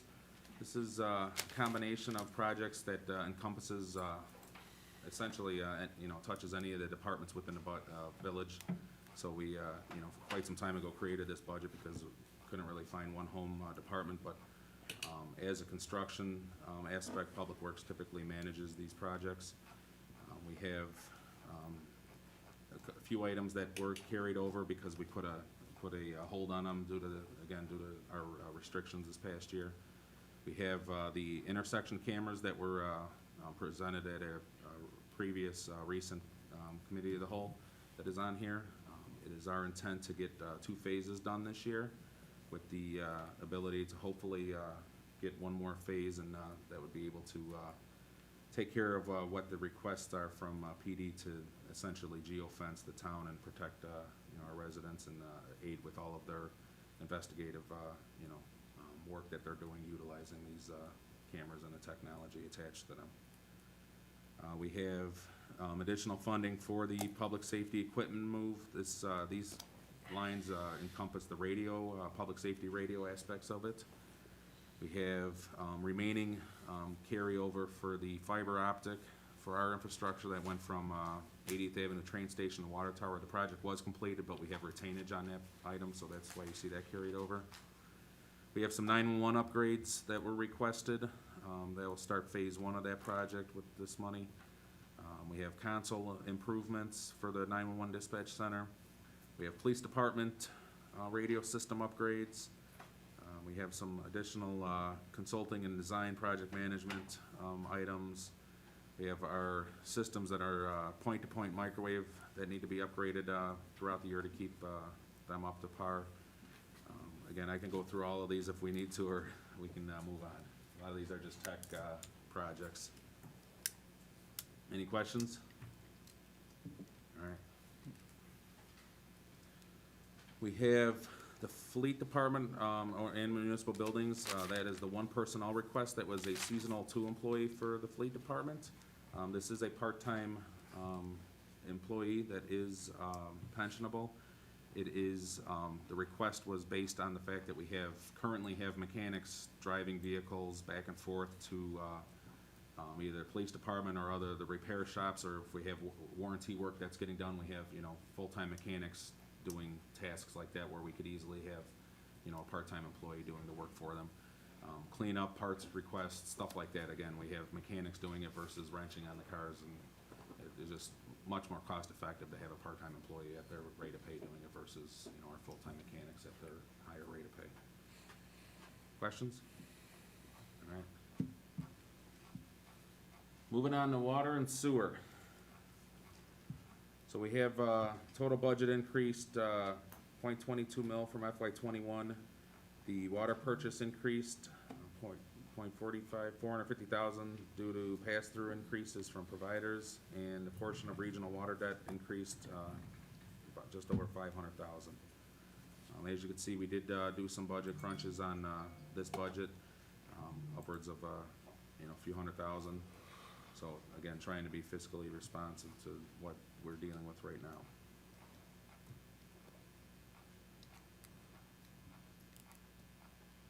Going into our capital requests.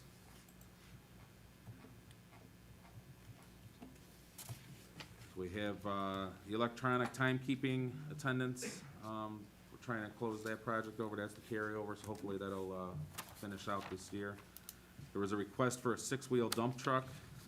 This unit scored a 35. It is one of the older units in our fleet that responds to all the main breaks. It's where we haul all the spoils and fill. A lot of, you know, issues with the dump, and it's definitely shows its sign of wear on that. I think you have the sheet of Trustee Glatz if you want to get deeper into that. Got water system carryovers, which include a pickup truck and a couple other pieces of equipment on that page. Any questions? All right.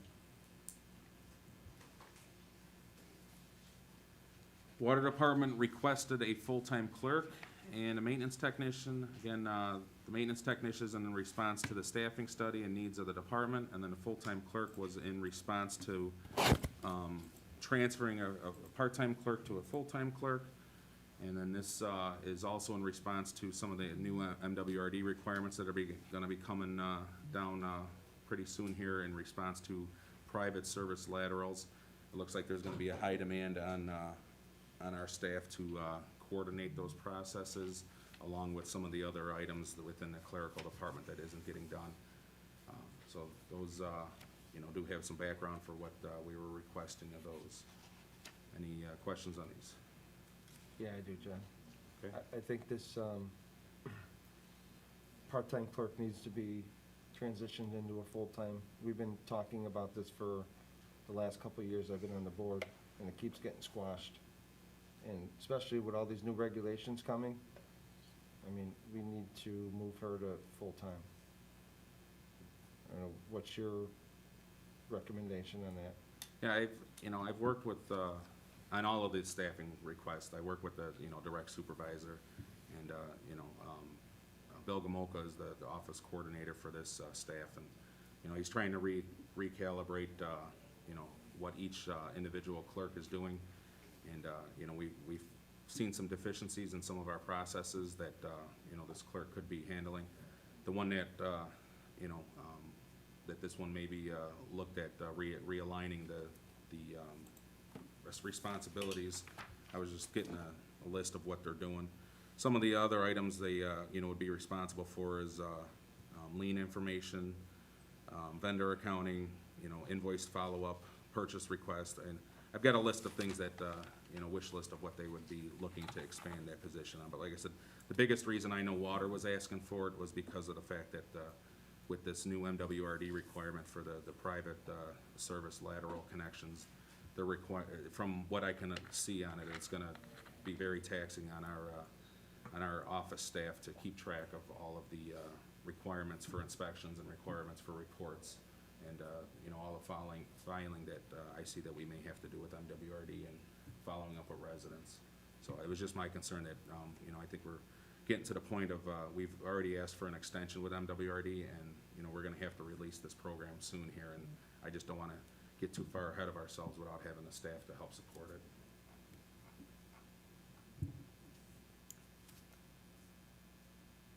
Anything else?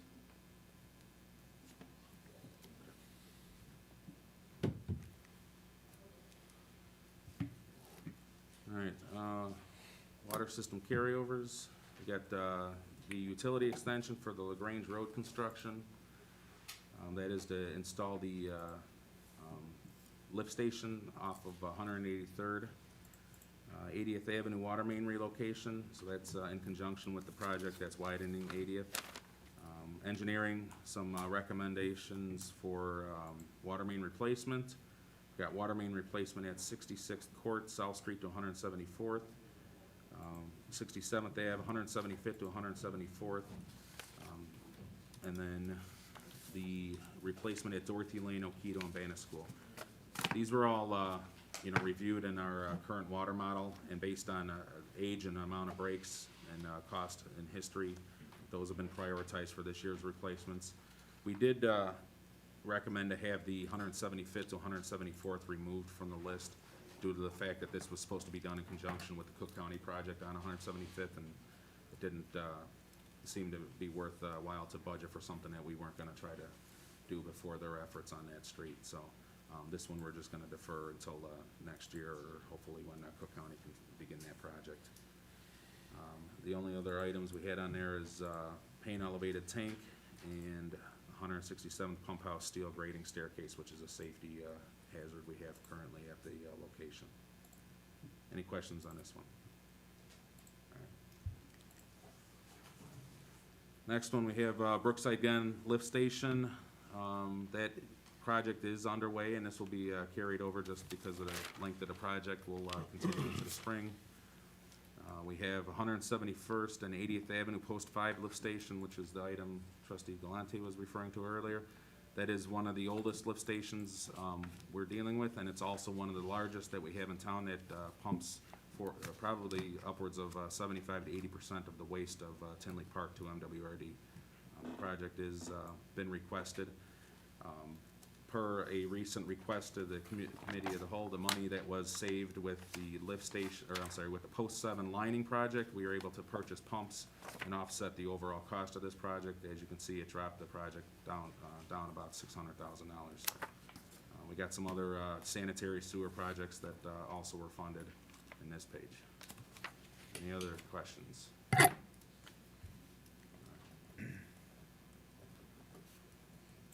We got some flood control projects, carryovers of projects that, for ponds that were restored over the last year. These should be closed out, at the beginning of this year with some retainage and some spring growth.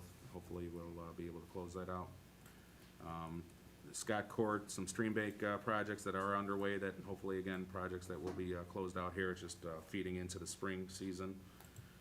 We got some pump replacements and some other drainage assistance. We do the cost share drainage assistance with some of the residents that have issues that we can do cost share with them. And then we have two pond, settlers west and east pond that restorations that were requested but not approved. That's the extent of our flood control. Any questions?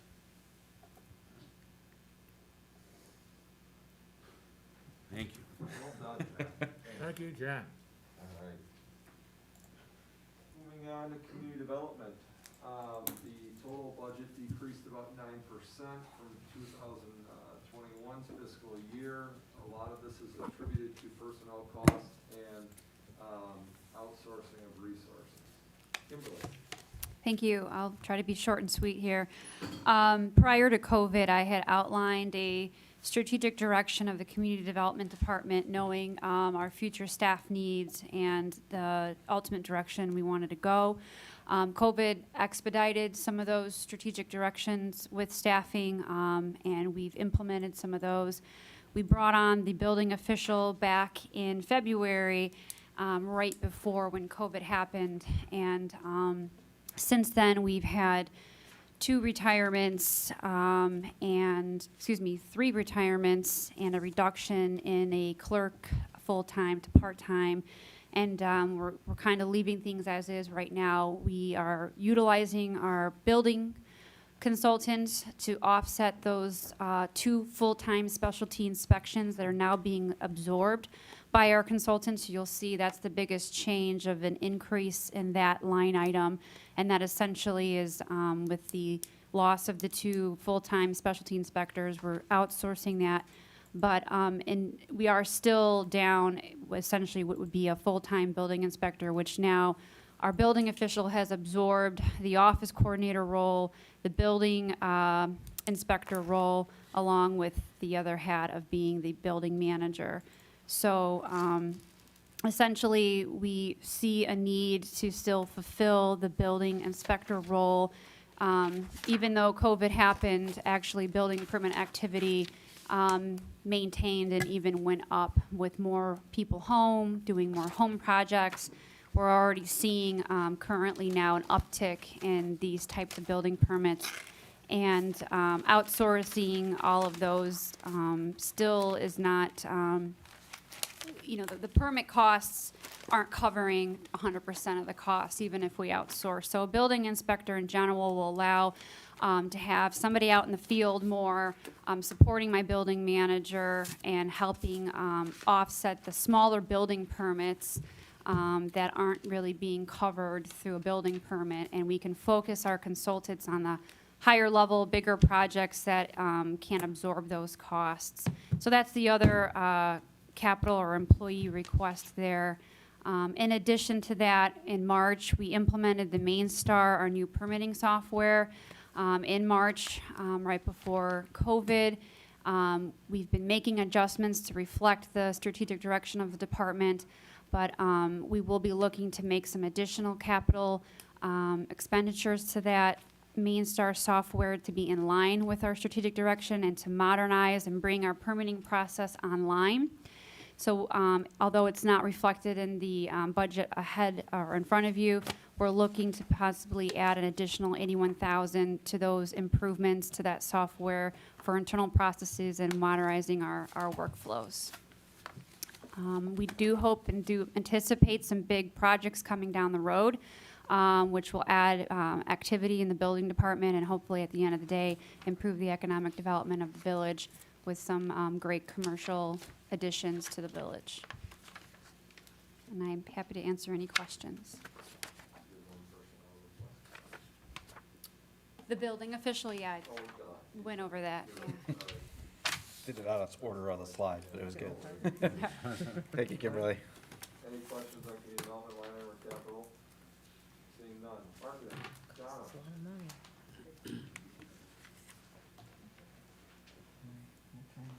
Marketing's budget decreased about just over 25% from the prior year, mostly attributed to personnel costs and some program delivery. Right, the largest change obviously was in 2020. We did not have the events. Our hope is that we'll be able to bring back our, programming and event schedule this year. The plan would be to do that as cost efficiently as possible, as well as to solicit more sponsorships to help offset some of those costs. So on the communication side, obviously, we're going to continue to look for engagement opportunities, which are generally lower in no-cost initiatives as well. With regard to the capital, we do have in there a request for some additions to our downtown holiday decorations, as well as the potential use of a study to offset how we are utilizing our tourism dollars right now. Any questions? Yeah, I did, Donna. Sure. So we decreased our marketing budget by 25% roughly, about 300,000, right? Increased it? Decreased it. Decreased. What are our plans for cruise nights, music in the plazas, the block parties? Sure. For Music in the Plaza, we are intending to move from 8 concerts to 7. Probably some lower cost bands, as well as offsetting that with some additional sponsorship funds. You said from 8 to 7? 8 to 7, correct. Okay, how about the cruise nights, we're hoping to go back to our weekly schedule, which would run basically right after Memorial Day through the end of August. We are giving some thought to utilizing the space along 67th Court instead of closing down Oak Park Avenue, based on some feedback we've gotten from some of the businesses who've had a little bit of a challenge this year. They may be a little less excited about us closing the street. So we're working with the VFW to look at opportunities to work through that whole area, perhaps including some of the Central Middle School, as well as from the VFW to over by Durbin's. Okay. So we'll be bringing that back to you. All right, so we're not gonna do anything on that yet? What do So you mean? we're not set on that, on anything? No, for we're the still police? working through details with our sponsors and our businesses. Yeah, because I would prefer to keep it on Oak Park Avenue. It's been successful for so many years. And the parades, which is an excellent alternative. Thank you and Vicki and your staff for coming up with that. Hopefully, we're not planning on doing that this year. Because when we do that, we take, I would think, I mean, the whole point of it is to have the people, the cars, all those businesses, you know, in that stretch do really well. And of course, yes, we have to spend a little money with, you know, with police and fire and stuff. But our residents also come down there and spend money. Sure. It's great for the cruise nights. They come, they leave. That's why it's called a cruise night. They come in, they want to stay an hour, they leave like it used to be. I would prefer to stay on Oak Park Avenue, how we have it, and do the one-way traffic like we're doing. Duly noted. I mean, because if it's on the side street, I mean, it takes away from that downtown, it's one time, you know? So that would be my suggestion on that. And have we started discussing having the block party again? We have been discussing it. I think we would probably be looking at things in our new normal that maybe would move away from some of the inflatables and the high-touch things that we've done in the past. But we are hopeful, of course, moving into a phase 5 arrangement where we could bring that back. Great, Yeah. okay, so we're not, We're not writing it off, no. perfect. Okay. Thanks, Donna. Sure. Thank you, Anybody Donna. else? That's it. Thank you, Donna. Thank you. All right, thanks. So just to bring us full circle on another few funds expenditures, the hotel motel tax fund is budgeted at just over 1.7 million for the current year. It's a decrease of about 27% over the prior year. Right now, we're estimating that we'll spend about 1.2 million in fiscal '21. Stormwater management is budgeted at just over $500,000. That's about 66% less than the prior year. Again, those expenditures from the prior year related to grant funding that we had. There were some reductions, and we are estimating that we'll have about 1.1 million in, just over 1.1 million in expenses in the current year. And then coming full circle on commuter parking lot, we're budgeting that for just over $500,000 of expenses. That's actually about a 10% increase over the prior year. We did reduce the expenses in that fund to about just over 200,000 in the current year.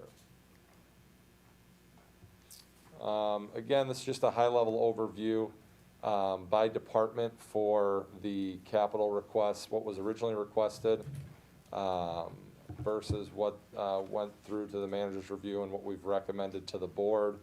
Our original capital request from the departments was about $12 million. We brought to the board just under $7 million. And then, again, we had a handful of personnel requests. There were about $1.8 million in personnel requests made, and we brought to the board just over $375,000. Those would hit the operating line items in the final document that you would see.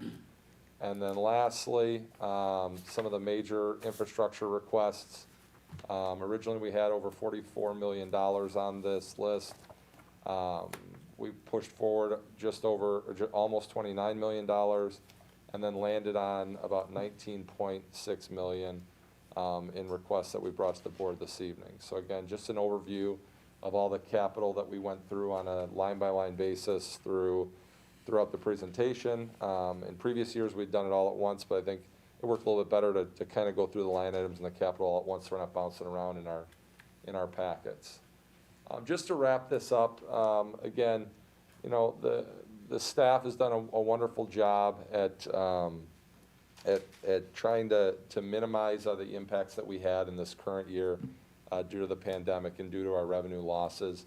They've done yeoman's work again with the asks set forth by administration to keep expenditures down.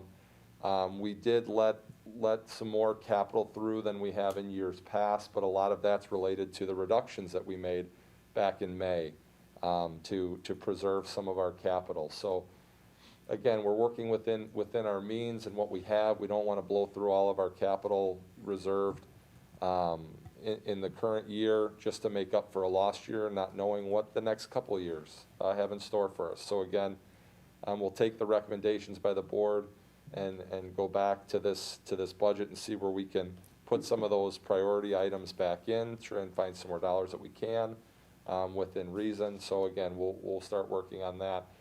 But I think we took, in these 4 bullet points that I brought up last year and in my first year as an assessment of how this village approaches the budget, in that we're proactive, we monitor it, and from those monitors, we assess it, and we're flexible in how we operate. And I think we're gonna really need to rely on those 4 pillars again this year. And I appreciate all the department's hard work.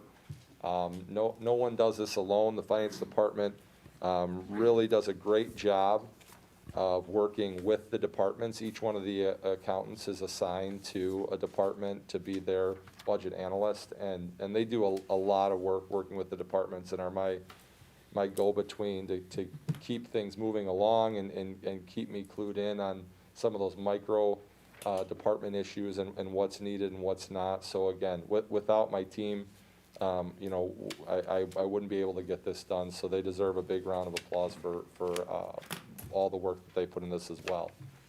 Finally, what our next steps are, March 31st is our target for the final budget document to be available for public inspection. It will also go to the board and be posted on the website. We will have we will publish a public notice that the document is available, as well as the public hearing date, which will be April 13th. That is the rescheduled meeting because we will not have a meeting on April 6th.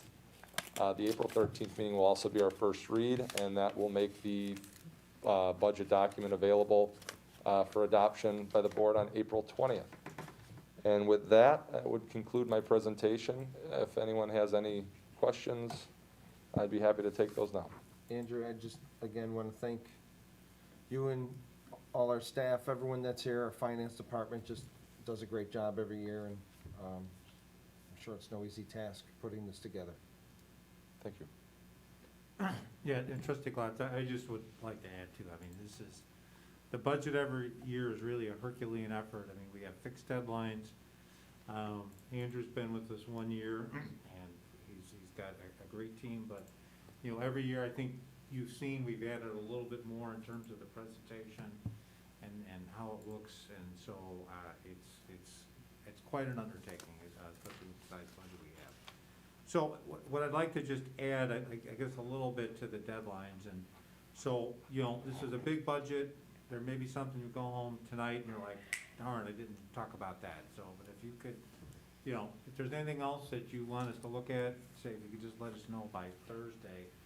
And I think what I would anticipate, and I'll want to finalize the times with Andrew, is, kind of looking at, I think, the many things that came up in the capital tonight, and kind of giving you, I guess, a preview of what we can do, what we think we can do, obviously before the March 31st draft budget comes out. So, because I know there was a lot of capital that you wanted us to look at, and so we'll definitely take a look at that, and kind of, I think my goal would be maybe to get a summary out, kind of in draft form, of the items that came up tonight, and what we could address, and maybe what we really don't think we can address before the 31st. So that's why if there's anything else, just if you could just let us know, say by, I think, Thursday morning, I think would be fine, so. Plenty of time. Okay. Yep. All right, thank you very much. Very good. Thanks, Andrew. Thank you very much. Well done. Is there anyone from the public that would like to address the special committee of the whole board? Do we have a motion to adjourn? I'll make that I'm sorry, motion. hold on. Oh, Laura, oh, there she is. Laura, did we have anything that was submitted We did not. electronically? Nothing, No nothing phone calls, no- electronically or in the box. No drop boxes? No. Okay. I'll make a motion to adjourn. I'll second. Deputy Clerk, could you call the roll, please? Trustee Berg? Yes. Trustee Brady? Yes. Trustee Brennan? Yes. Trustee Galante? Yes. Trustee Glatz? Yes. Trustee Mueller? Yes. President Vandenberg? We are adjourned at 7:39.